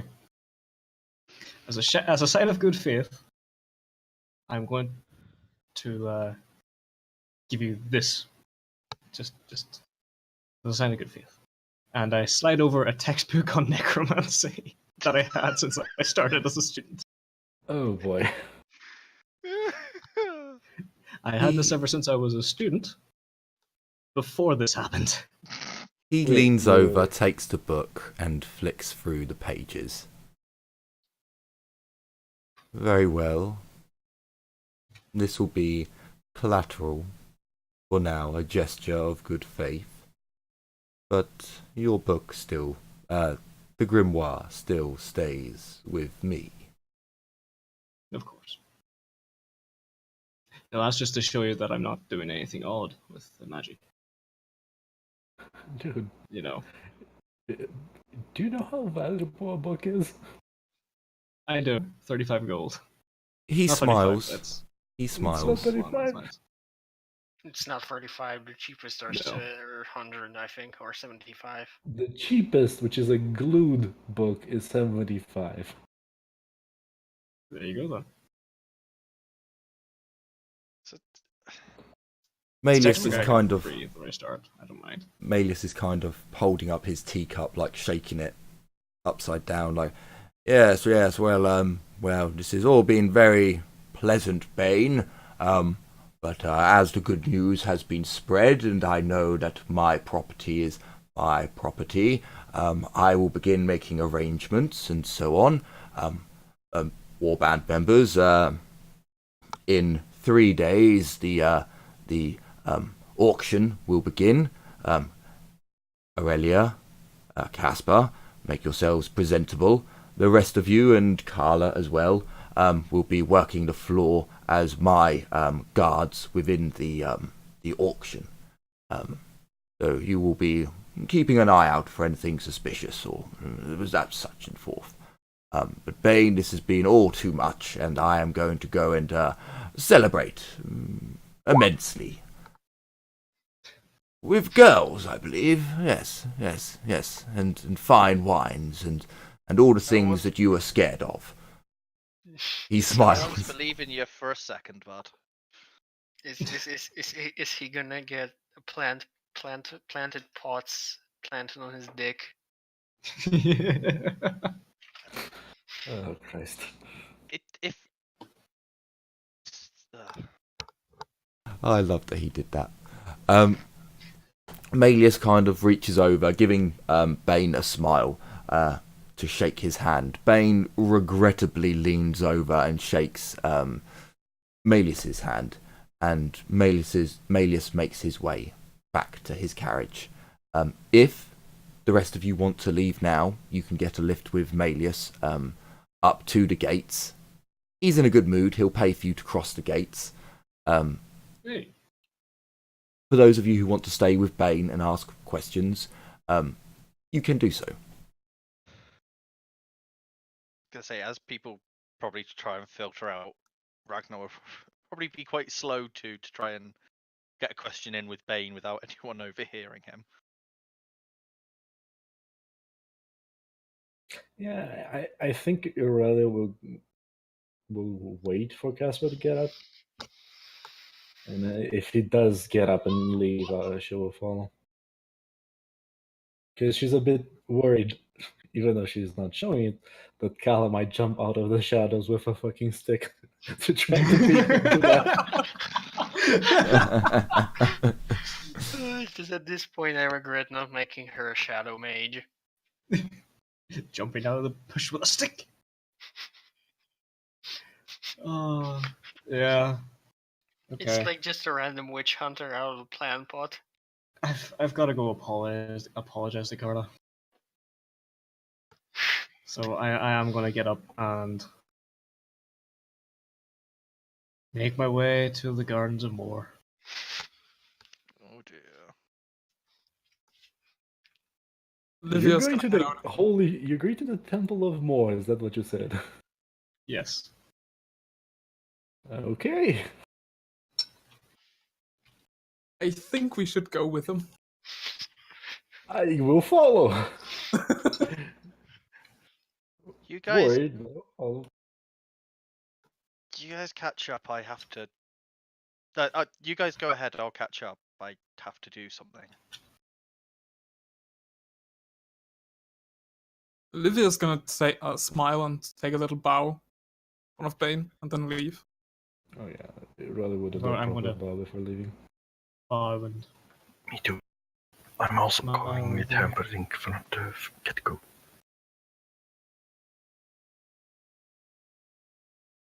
Okay, so as the rest of the party make their way out, Ragnar, you are left with Bane.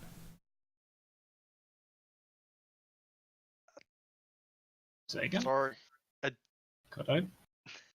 I'm left with Bane as everyone else pisses off, basically. Ah.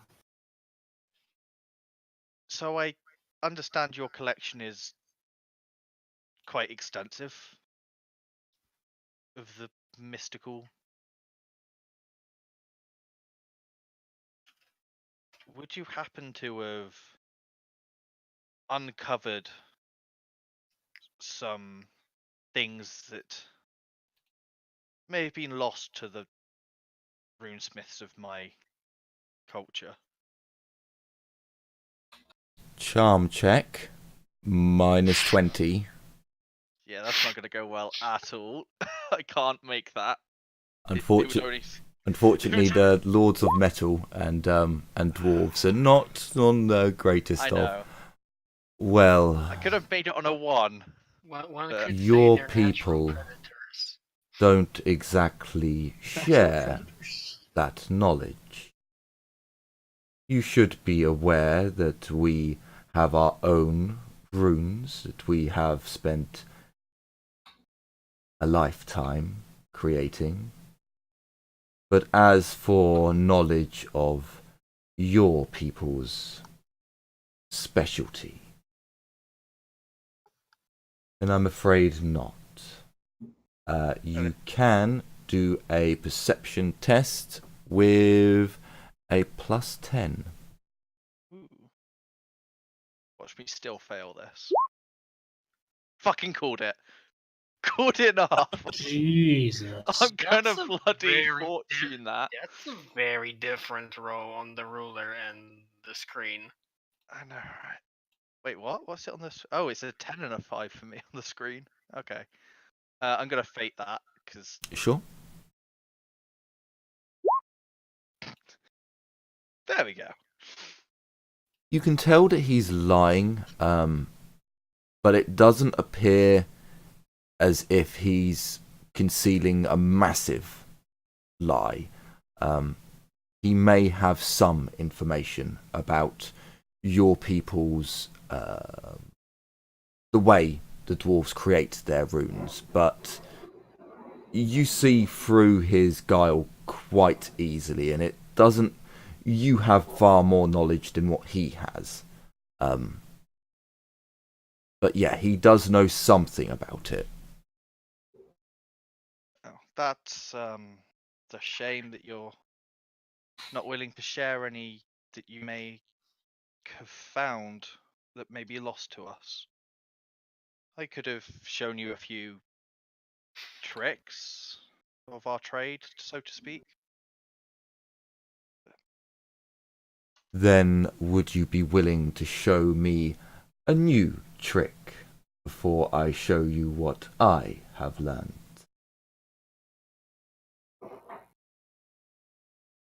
I could do that. As long as this does not leave this room. Oh, seduction. He smiles at this, and I have no reason to share my secrets with any others than my apprentices. And of course, only once they have reached the heights needed to understand.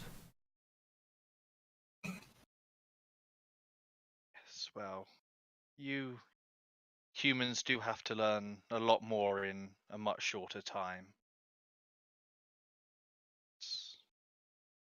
But as long as it's never taken back to me, I can show you a trick or two, I'm sure. What is it you wish to know? So, essentially, you will be giving him knowledge about how runes are created. The knowledge that you have. It's up to you how much knowledge you give him, or what you tell him. Silence. Did I disconnect? Yeah, you don't. Maybe. Maybe. I can't hear the alerts if people leave or join whilst I'm streaming. Yeah, I didn't hear the alert. So it's up to you on what information you give him. You know, I'd probably, knowing that he's a human and wouldn't have had the years needed to master it, I would probably start off by explaining how to do. Oh, Hello. hello. Okay. I couldn't hear anyone, so I checked the stream, and you guys could hear me. But okay. Ah, okay. So Sorry, I'm like. I would probably start off by explaining how we make temporary, short, one-time use runes much quicker and easier to learn. Okay, fair enough. So you give him some knowledge about how to create dwarven runes. You would see that he takes out a notebook and begins taking notes. After several minutes go by, he closes the book as you reach the end of the knowledge you wish to share, and he gets his apprentice to bring an item. He brings down an old dwarvish rune, broken. The metal has clearly been broken in two by a blade of some sort. You would know the rune, even though it's only in half of its form, to be a rune of, I think it's a rune of power. So it gives you +1 to your melee attack damage. Yeah, runes of power are nice. This is a strong rune, a good rune. Where did you find it? How is it broken? I have no clue. I bought it off of a merchant selling bits and bobs. Reclaimed items from battlefields, things that have been washed down in meltwater. I noticed it when I was walking through the markets, collecting my ingredients. Can I roll a perception on that to see if he's telling the truth? You sure? You can do that. There are... I've never actually... That's a really good point. You can roll it. I can't actually give you any positives or negatives, because out of character, he is telling the truth. That's how he acquired it. But and the metal, you can see it's clearly battle damage. It clearly looks as if this was part of a blade at one point, or yeah, perhaps part of a blade, and it's just been broken through something smashing it. You would, I think you're quite a fairly aged dwarf, so you would have seen blades being broken like that in battle before, and it does appear to have quite a lot of rust and corrosion on it. You can see that it looks as if either the apprentice or Bane has actually polished the metal as much as possible to get the rune, the remaining part of the rune, as clear as possible.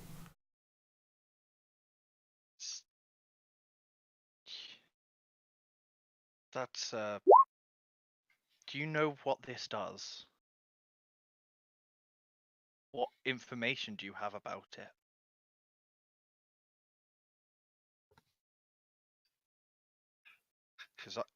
Well, I know some things about the ritual used to create or infuse power, as it is a similar process to how We make runes, but of course the longevity of ours is far, far inefficient compared to yours. For some reason, your people have knowledge on how to make even temporary runes last far longer. I believed it was the ritual aspect. And no, I do not know what the rune does. This is a rune you would put on a weapon. One that you want to strike true and hard. It helps you through its mystical ways. So it depends on what you put it on. Sometimes you might break a bone easier, or cut into flesh, or pierce armor. It does more damage to whatever you put it on. I see. Extra point, if you would.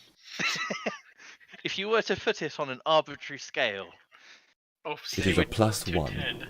it It is a would plus do 1. extra. It's not the hardest of our runes. It's a fairly easy one to replicate and produce. It's taught to our apprentices to practice on before they begin their journey.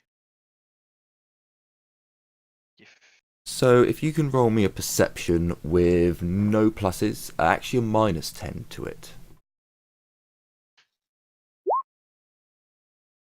There's hatred there.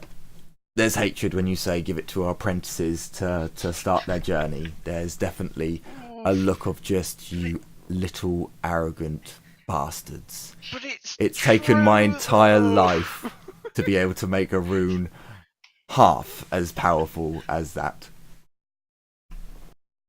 Don't get me wrong, it's powerful magics. Aha! So you admitted it's magic! Oh no, fuck, I didn't mean to say magic. Bugger! it is powerful, and apprentices can stay apprentices for, well, humans have been born, lived, and died in the time it takes some apprentices to master just one As rune. I believe it, it is more of the ritual side that is eluding There is a me at the moment, but your information has been enlightening. Well, I am glad to enlighten you. Thank you for showing me this. Are there any more in your collection, perchance? No, unfortunately, my work with the Countess is taking up far more of my time than I would prefer. But as my patron, I must do as she says. I know the feeling. I'm working on a project at the moment. It's taking all of my skill and ability, but once that's done, it should be towards the end of the month. The gods be willing, I could help instruct you through the rituals to create a one-time use version of this. So they take not half an hour, but just out of character. I think it is actually like a half-hour test or something like that. I red line to him already. Me. Jesus, Waldo. But yes, so I may be able to show you for obviously I would expect a return on this knowledge. It is valuable, more so to my people than I think you realize. There is a reason we are so secretive. There are many reasons why we're so secretive. And what compensation would you be looking for exactly?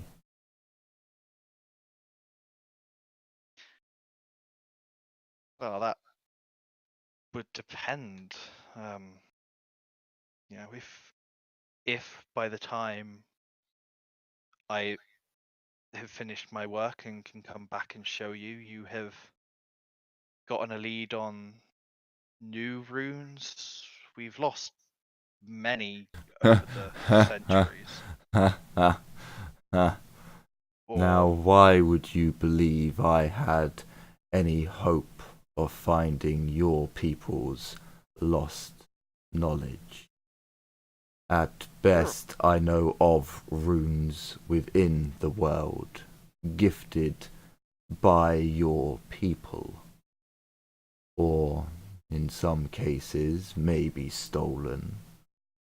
But as for the knowledge, that is entirely your people's domain, as far as I am aware. There could be collectors out there who have paid exorbitant amounts of gold to acquire this knowledge, but I sadly do not know any of these individuals. you found this, I simply mean if you find more of these, or if you hear rumors, you're a powerful man. Or if you don't manage to, I'm sure you could think of some way of repaying me in a more traditional sense. Did I just drop from Discord? No, I didn't. No. you didn't, and Jim did. yeah. As he listens to your offer, he thinks for a while and judges the weight of your words. I seem to remember that there was a dwarven smith of some great renown in Siegfriedhof. I am not aware if he is a rune crafter, but his work has made it to Nullen. He is the only one I would know of who could pass on lost information. The dwarves in the dwarven quarter tell me nothing. There might be someone there who knows more. Yes, I know of the man in Siegfriedhof. I'm sure I will pay him a visit soon enough. From my understanding, your kin within the same occupation do not share their knowledge with others. Not lightly. The selection process for who we tell them to is strict. But there are occasions, like now, when my quest for lost knowledge has led me to using it as a resource. But there are those that would shun me for the very mention of it. Hence my request that this knowledge not to be, or at least the knowledge of where you got it from, not to be shared with any living soul. I can agree to that much, to be certain.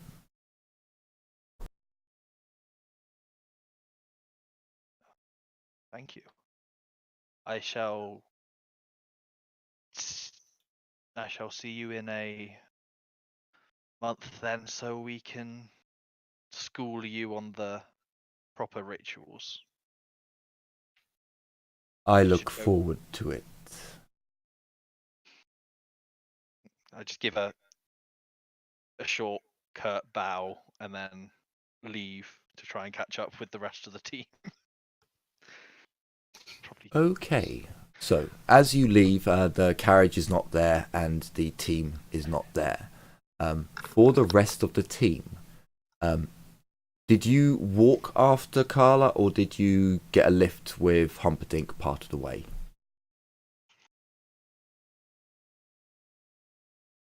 I would assume a lift. Okay, so you jump in and you get a lift down through the merchant's quarter, the noble's quarter, and you're able to jump out around W1, and you can make your way over to the temple quarter.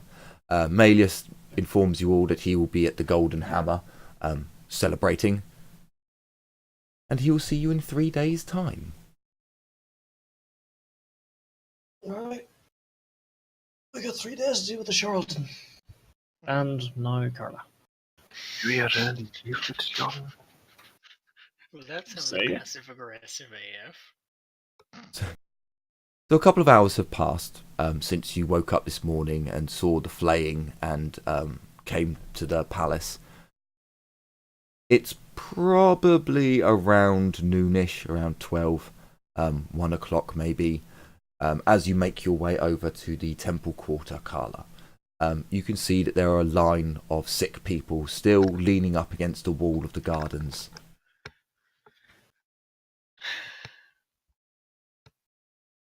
But you notice something else. Perception test, please, as you look over at the gardens. You notice something else, or do you? I do. indeed. So as you scan over the gardens, you very quickly... Sorry, Blackhand, you're not there. Carla, you look over the gardens and you can see your fellow acolytes working and maintaining and doing their jobs. And as you glance up towards the area that you saw the large rat, you see feet laying down with a black hem going around them, which you imagine is a robe. I'm gonna walk over there. As you make your way over there, you see, as you look down, one of the initiates. His face is covered in buboes, spots, sores, and pustule ooze is weeping from the corners of his eyes.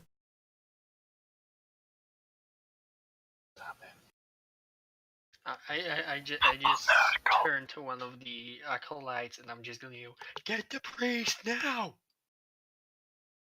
Is he alive? Yes, pestilence. How long can you go for, Jazina? I'm fine. I don't have anything to do tomorrow. I'm fine. Are we all good to go on for a little bit longer? I'm good. Yeah. Okay, just to double check. So as you look down at the individual laying there covered in sores and pus weeping from his eyes, you shout out to the other initiatives who turn round in shock at your abrupt noise within the gardens, but hearing you cry for a priest, one of them runs in and a couple of others come closer. As they come closer, they both just hold their hands up and one of them is sick. On the path, he does really struggle to get away from the graves and the actual tombstones and throws up on the path.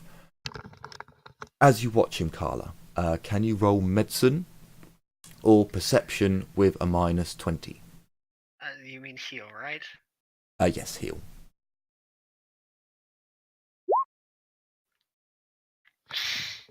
So as you lean down and you begin to check the individual, you can see just the faintest up and down motion of his chest. You can see the struggle that is there. He is barely alive, just.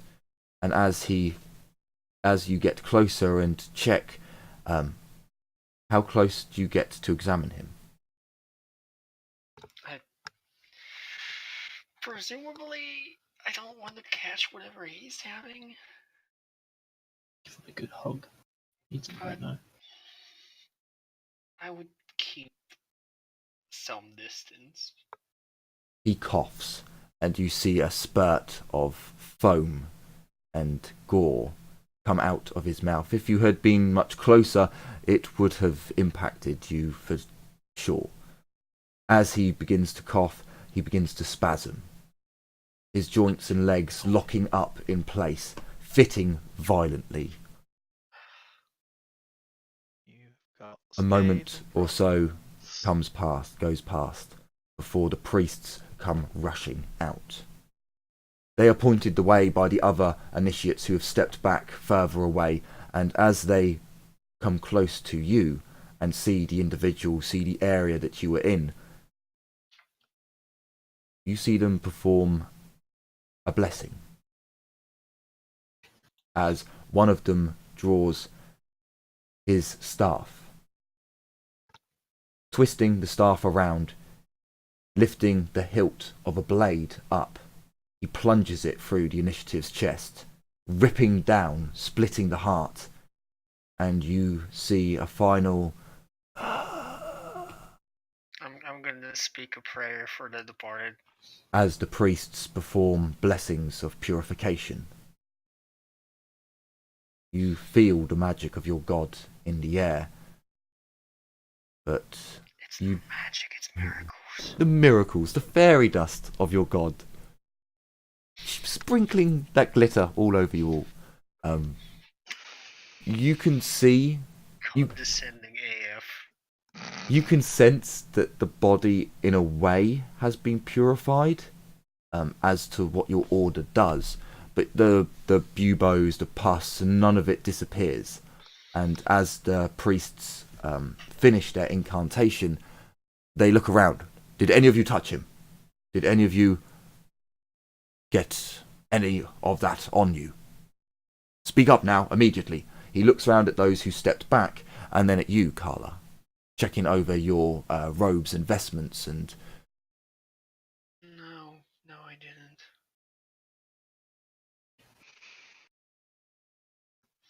Are you sure? Everyone, step back. I didn't, right? No, you didn't. As he says this, everyone steps back more, and you can see that some people on the outside of the gardens have seen and heard what's going on, looking over, have seen something. They are very sick who are on the walls. There are a number of them, but you do hear one of them say, "Did someone die in the gardens? I can see legs, but they're a long way away."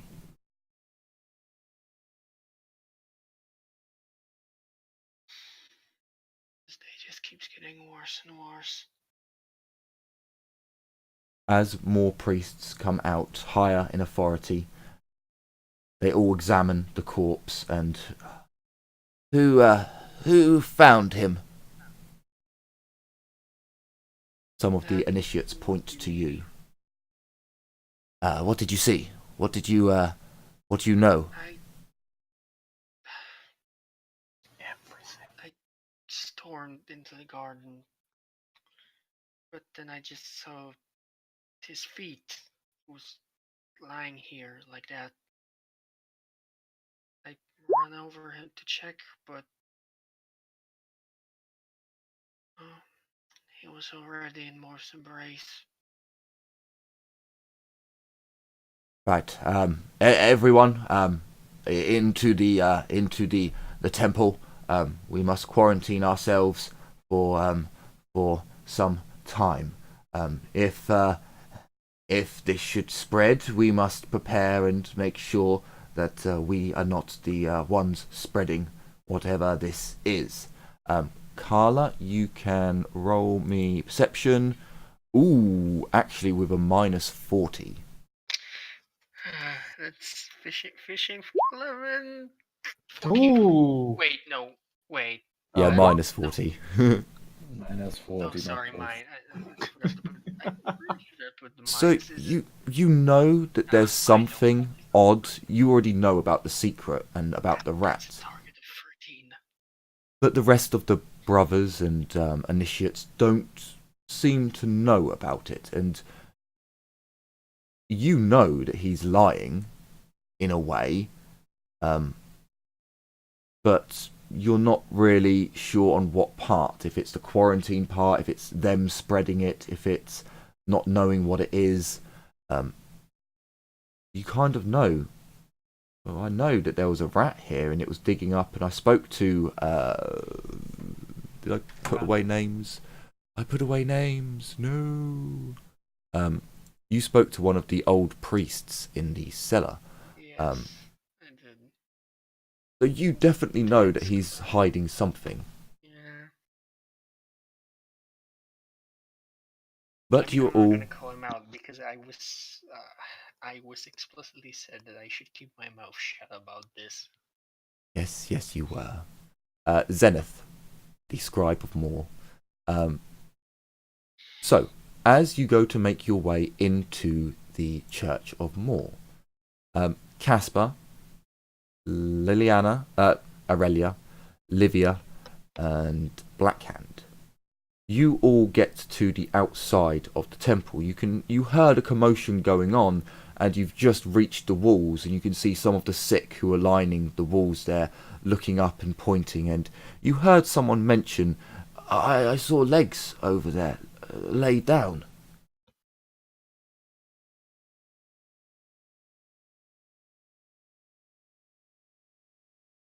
Can I take a perception test to see Sure. what's happening? Any modifiers? Can I do the same? It will be flat, because you're taking in a lot. Ooh. Oh, success. Bobbity boobity. The hell is your perception target? That's with a -20 on it, so it should already be higher. It's because they're in Nullen. Hey. Oh, you mean mine? Okay. No, Cosper. Oh, yeah, 81. With a -20? He shouldn't. No, it's only no, the sorry. elves who have. It's only the elves who have -20. Yeah, Yeah. my base is 61. So as you all look around the gardens, you can see that there are some sick individuals who really don't look like they've got much time left. The hacking coughs and heavy breathing, and at times blood spraying on the wall. Or for others, you can just smell that there is something putrid on their body, a wound that may be festering, and they are not long for this life, all holding themselves up on the wall, peering over. As you look into the gardens, you can see that there are many tombstones and graves, and it's a very well kept graveyard with a moderately sized church in its grounds. You can make out that Carla and some priests and initiates are all stood in an area towards the back of the graveyard. Pretty much all of you can see that there are feet laying on the ground, the toes pointing to the air, over towards the back, the body obscured by the actual tombstone itself. And you can see the priests mumbling something and talking, and you can just about make out that they're asking Carla questions before you hear them all a murmured muttering go through. And so return to the church, to the cloisters. and we will prepare this poor fallen soul for Mor's embrace. Sad that he had to perish out in the gardens. So, can all the people outside the gardens give me a perception test with a +20? Another one? Yep, this time with a +20. Okay. That eliminates my negatives. Come on, baby. Yes. Gosper basically can't fail. So all Once of I get you, 100. all of you can tell that he's lying. The way that he went from murmuring within the group to raising his voice and stating the poor soul dying out here. Yeah, there's something seems really dodgy in how he delivered it, how he said it. But you see the initiates sort of bow their head, making a sign of more to their priest elders and making their way in. You would also see 2 priests coming out with a stretcher and a robe or cloth.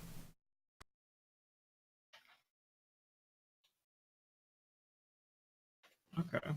So Carla, if you want to give me a perception test, we'll say there's a +10 because you've got 2 elves and 1 dwarf kind of jumping up, trying to see over the wall at what's going on.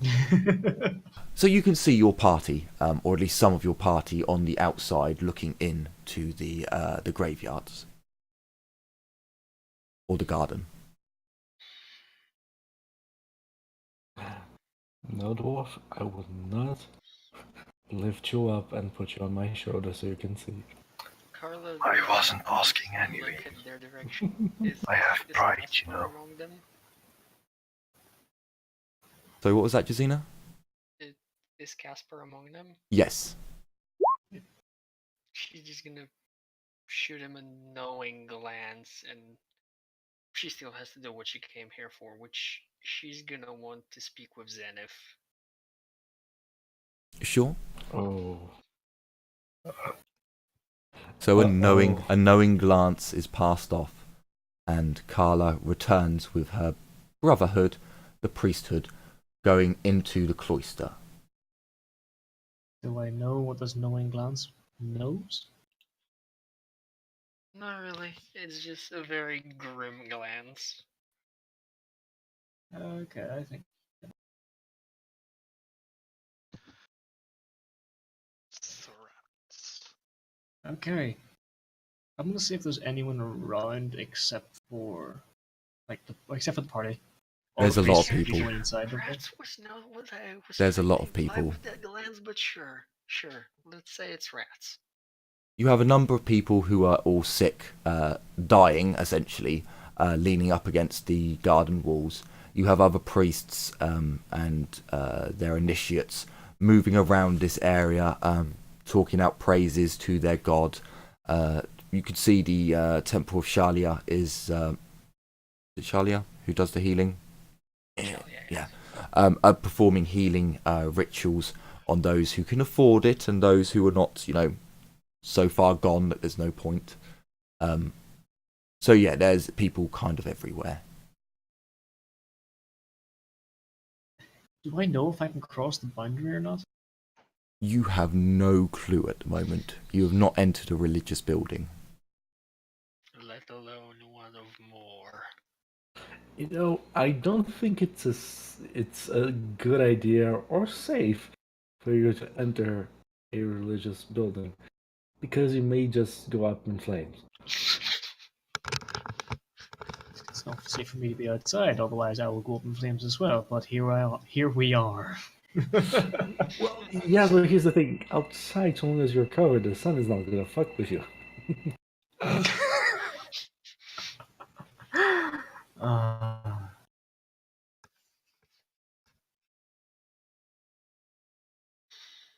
You can attempt to put, just a foot across the threshold to see what happens. You don't have to just leap across and, fuck it, let's give it a go. Shit or bust. Give it a good running jump. Which finger do you not like? Yeah, I'll slowly shuffle my like the tips of my boot over the boundary. Just kind Okay. of do it nonchalantly. As your foot touches the ground on the other side, willpower test -20. Oh dear. I do have a lucky charm. Which means you can Does lucky reroll it. charm even help me? Would It- the lucky charm help me? It means you get to reroll like with fate, but on a 1 in 10 it breaks. If I remember Yeah. correctly. Okay. Or you can completely negate damage. So, Oh yeah. All right, I'm going to use my lucky charm. sure.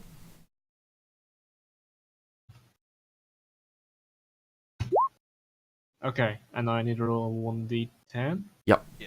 And on a 10 it breaks. Don't roll 10, buddy. Whee! Not entirely sure why you did it with exclamation points, but I didn't roll 20. Oh, it's the exploding So- dice. Casper, as you put your foot over the threshold and place your foot down, a burning sensation comes over your flesh. There's a scream in your head, and a pounding headache emerges, stabbing at the back of your eyes as you look around. Everything seems so bright, but you take a deep breath and center yourself, and you realize it's not you that's burning. Yes, your skin feels hot and the pain in the back of your head is still there, but it's not you. As you touch your skin, it doesn't feel hot. It doesn't feel as if it's burning. Yet your insides do feel as if you spend a moment just thinking, and you were told it was a curse. So perhaps this is the curse affecting you, not... You bring your foot back and step onto the ground on the other side of the wall, away from the gardens, and the burning feeling stops. You put your foot back over, and the feeling and the pain in the back of your head comes back, but it's not you. It's whatever is inhabiting you. It's whatever has cursed you. It's the curse itself trying to make you leave, trying to make you run from this pain, from this agony. But the more you think upon that, the less the pain hurts in the back of your mind. Because you passed the test, you only take a -10 to your willpower whilst in this in these holy grounds. Your skin still feels as if it's on fire, but you are able to control your mind in a way that it's not real. It's not me. So there are no other negatives. Alright. With that, I'm going to turn to the... give him a nod, and start walking up towards the garden's doors. Okay, so as this has all happened, the priests have picked up the body on a gurney and are carrying him in with a rug cloth covering him. It is white cloth, and as you all approach, can you give me perception tests with flat? Yeah, give me perception tests flat. As you approach the doors and the priests are bringing the corpse past you.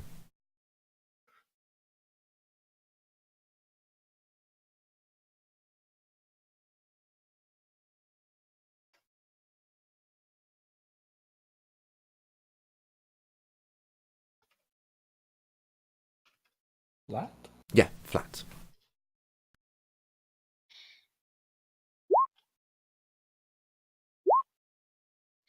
Oh.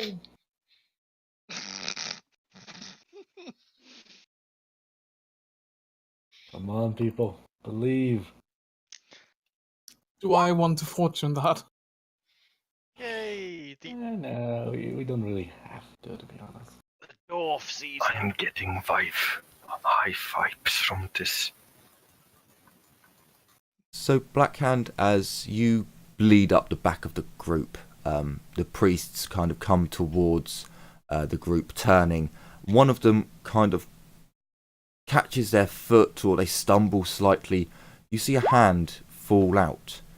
Casper, you too see the hand reveal itself from under the cloth, and you can see buboes and pustules and raw skin. Yes, yes. He's deceased.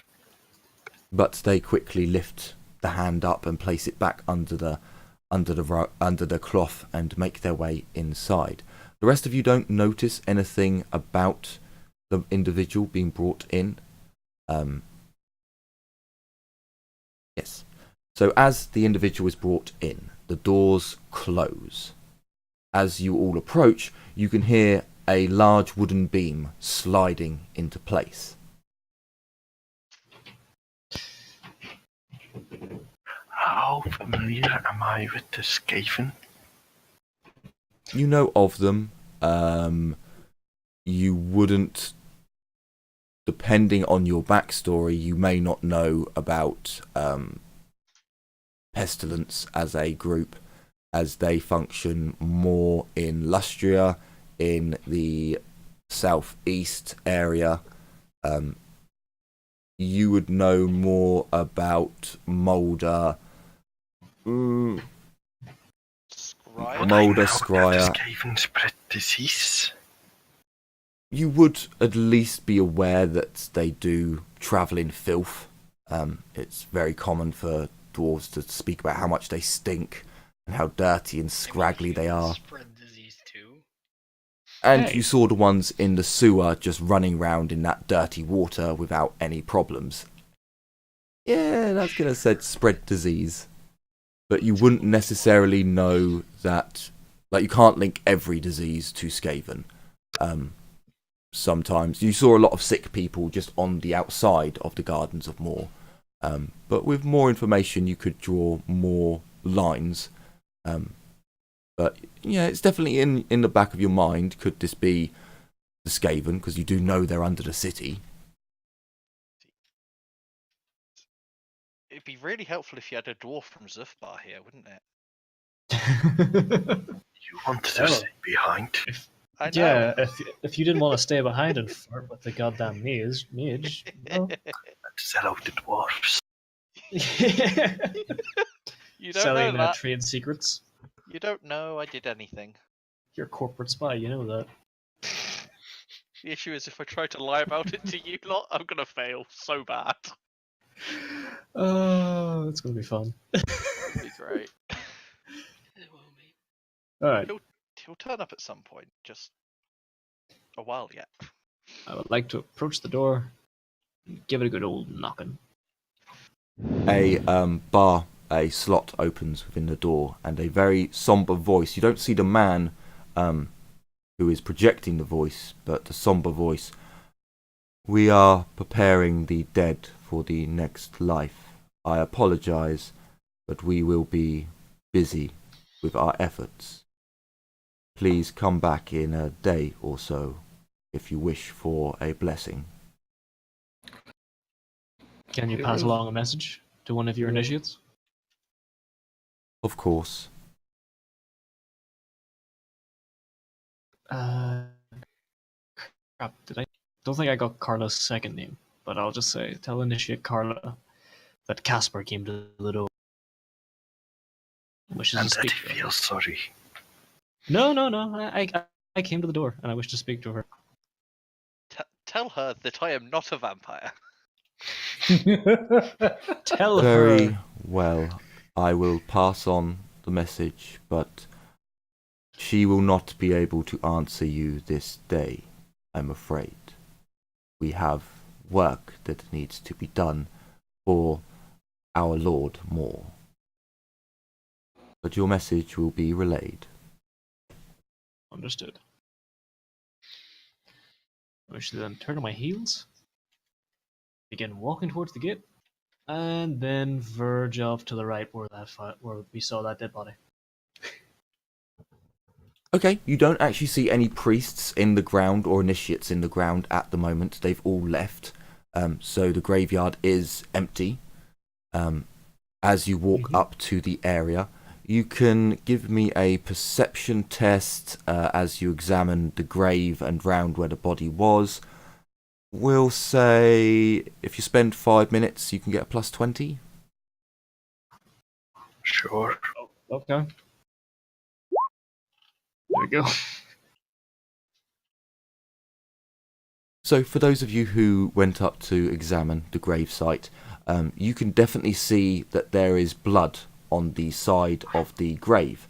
But it's not fresh blood as in someone's veins were cut. This is like a scraping, pussy, oozy matter that's been left behind. There is some on the grave itself, and as you look around the area, you can see that on the grass as well there appears to be oozing pus in small areas. Perhaps that's where his hands were, maybe that's where his neck was, or his face was maybe lied like this. So, and then you see it on the tombstone, just on the level of where the grass grows up, tiny scratch marks on the stone, and the ground around those scratch marks appears to have been dug up at one point, then replaced because the grass has not grown back through, and then dug up and replaced. Almost as if something was digging at the grave and someone was repairing the damage each day. Rel is just gonna murder this with a quiet voice. Oh, for your sake. Out of character. What does it exactly mean? Skaven. Skaven tunneling. Yeah, tunneling. Okay. Oh, for your sake. I was just gonna shake her head. Livia and Casper, can you give me magic sensing tests with a minus 30? Cool. Ah. That would have been a pass. Jesus, Livia. So Livia, as your comrades investigate the area and the scratch marks are pointed out, you close your eyes and reattune your thoughts.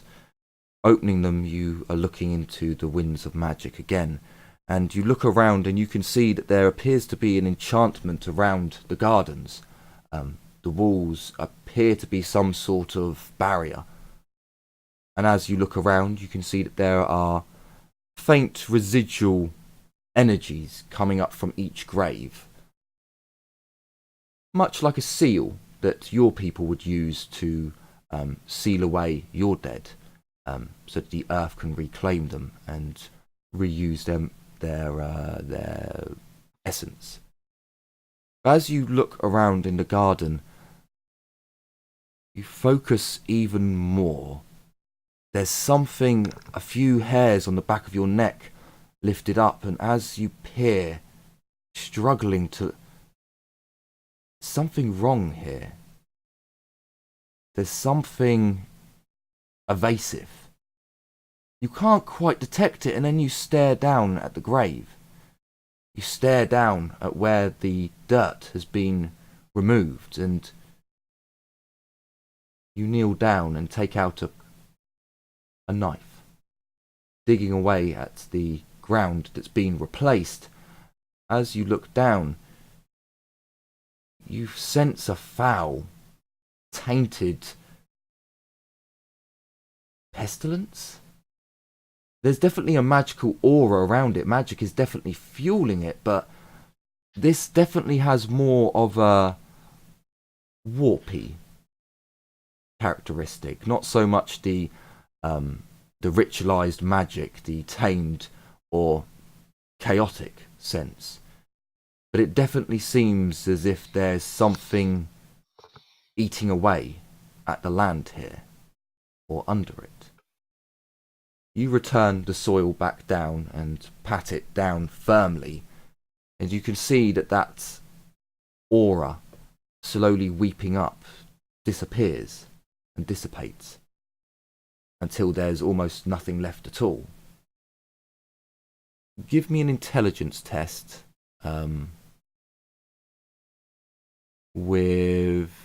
give me a magical theory test or a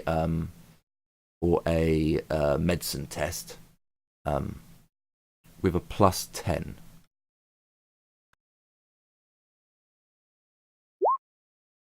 How? How? I'm gonna fate that. Shite. Jesus. Shite. I had fate points once. Okay. You surmise, you're not I certain, had fate points. That never happened. but you think that maybe what happened was someone was in charge of this area or someone was repairing this damage. You don't really feel sick from it. There's a disgusting aura about it, but you don't feel unwell. But you imagine if you were every day repairing that area, breathing in that aura, it would make you very, very sick. And as you look at the pus and ooze that's still on the ground, there's some sort of pestilence within the gardens. But you're not 100% sure what is the cause. But you could have a fairly good guess at a couple of groups and be close to on the money. I'm gonna turn to the group, eyes slightly widened, and just say, this isn't normal. This seems to be magical in origin. Some kind of disease. Disease, you say? Ura is gonna raise an eyebrow.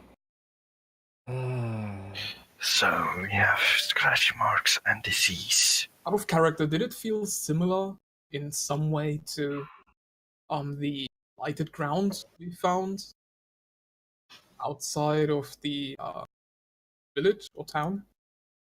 No, it didn't have that darkness around it, but you did notice the warpy aspect, the almost uncontrolled element of the magic oozing up, the aura being released.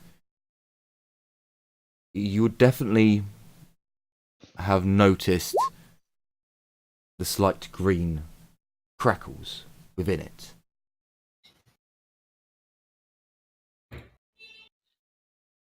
Okay. Maybe we should go back to the door? Olivia, you do remember that she's gonna look at. Well, you're not looking at humans, so you do remember that humans don't particularly do well with secrets such as these. We can't say they are just rat beastmen. And Yes, but this land is tainted.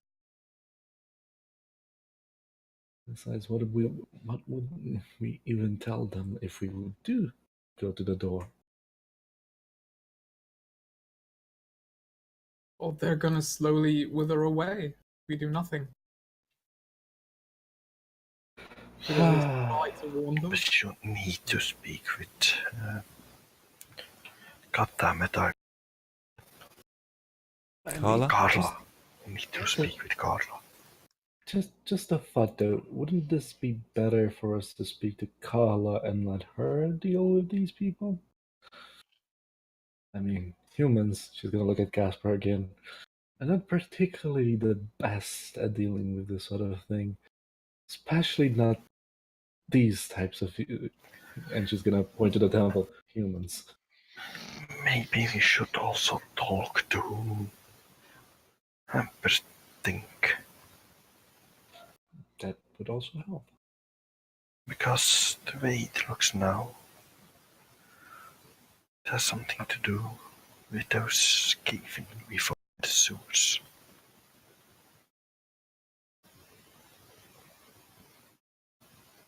I mean, they were some already very Wait for big. Carla to come back out. Tomorrow. Don't think they're coming out anytime soon, I'm quite honest. Well, let's hope she comes back to us. Anyway, I would advise to sleep armed.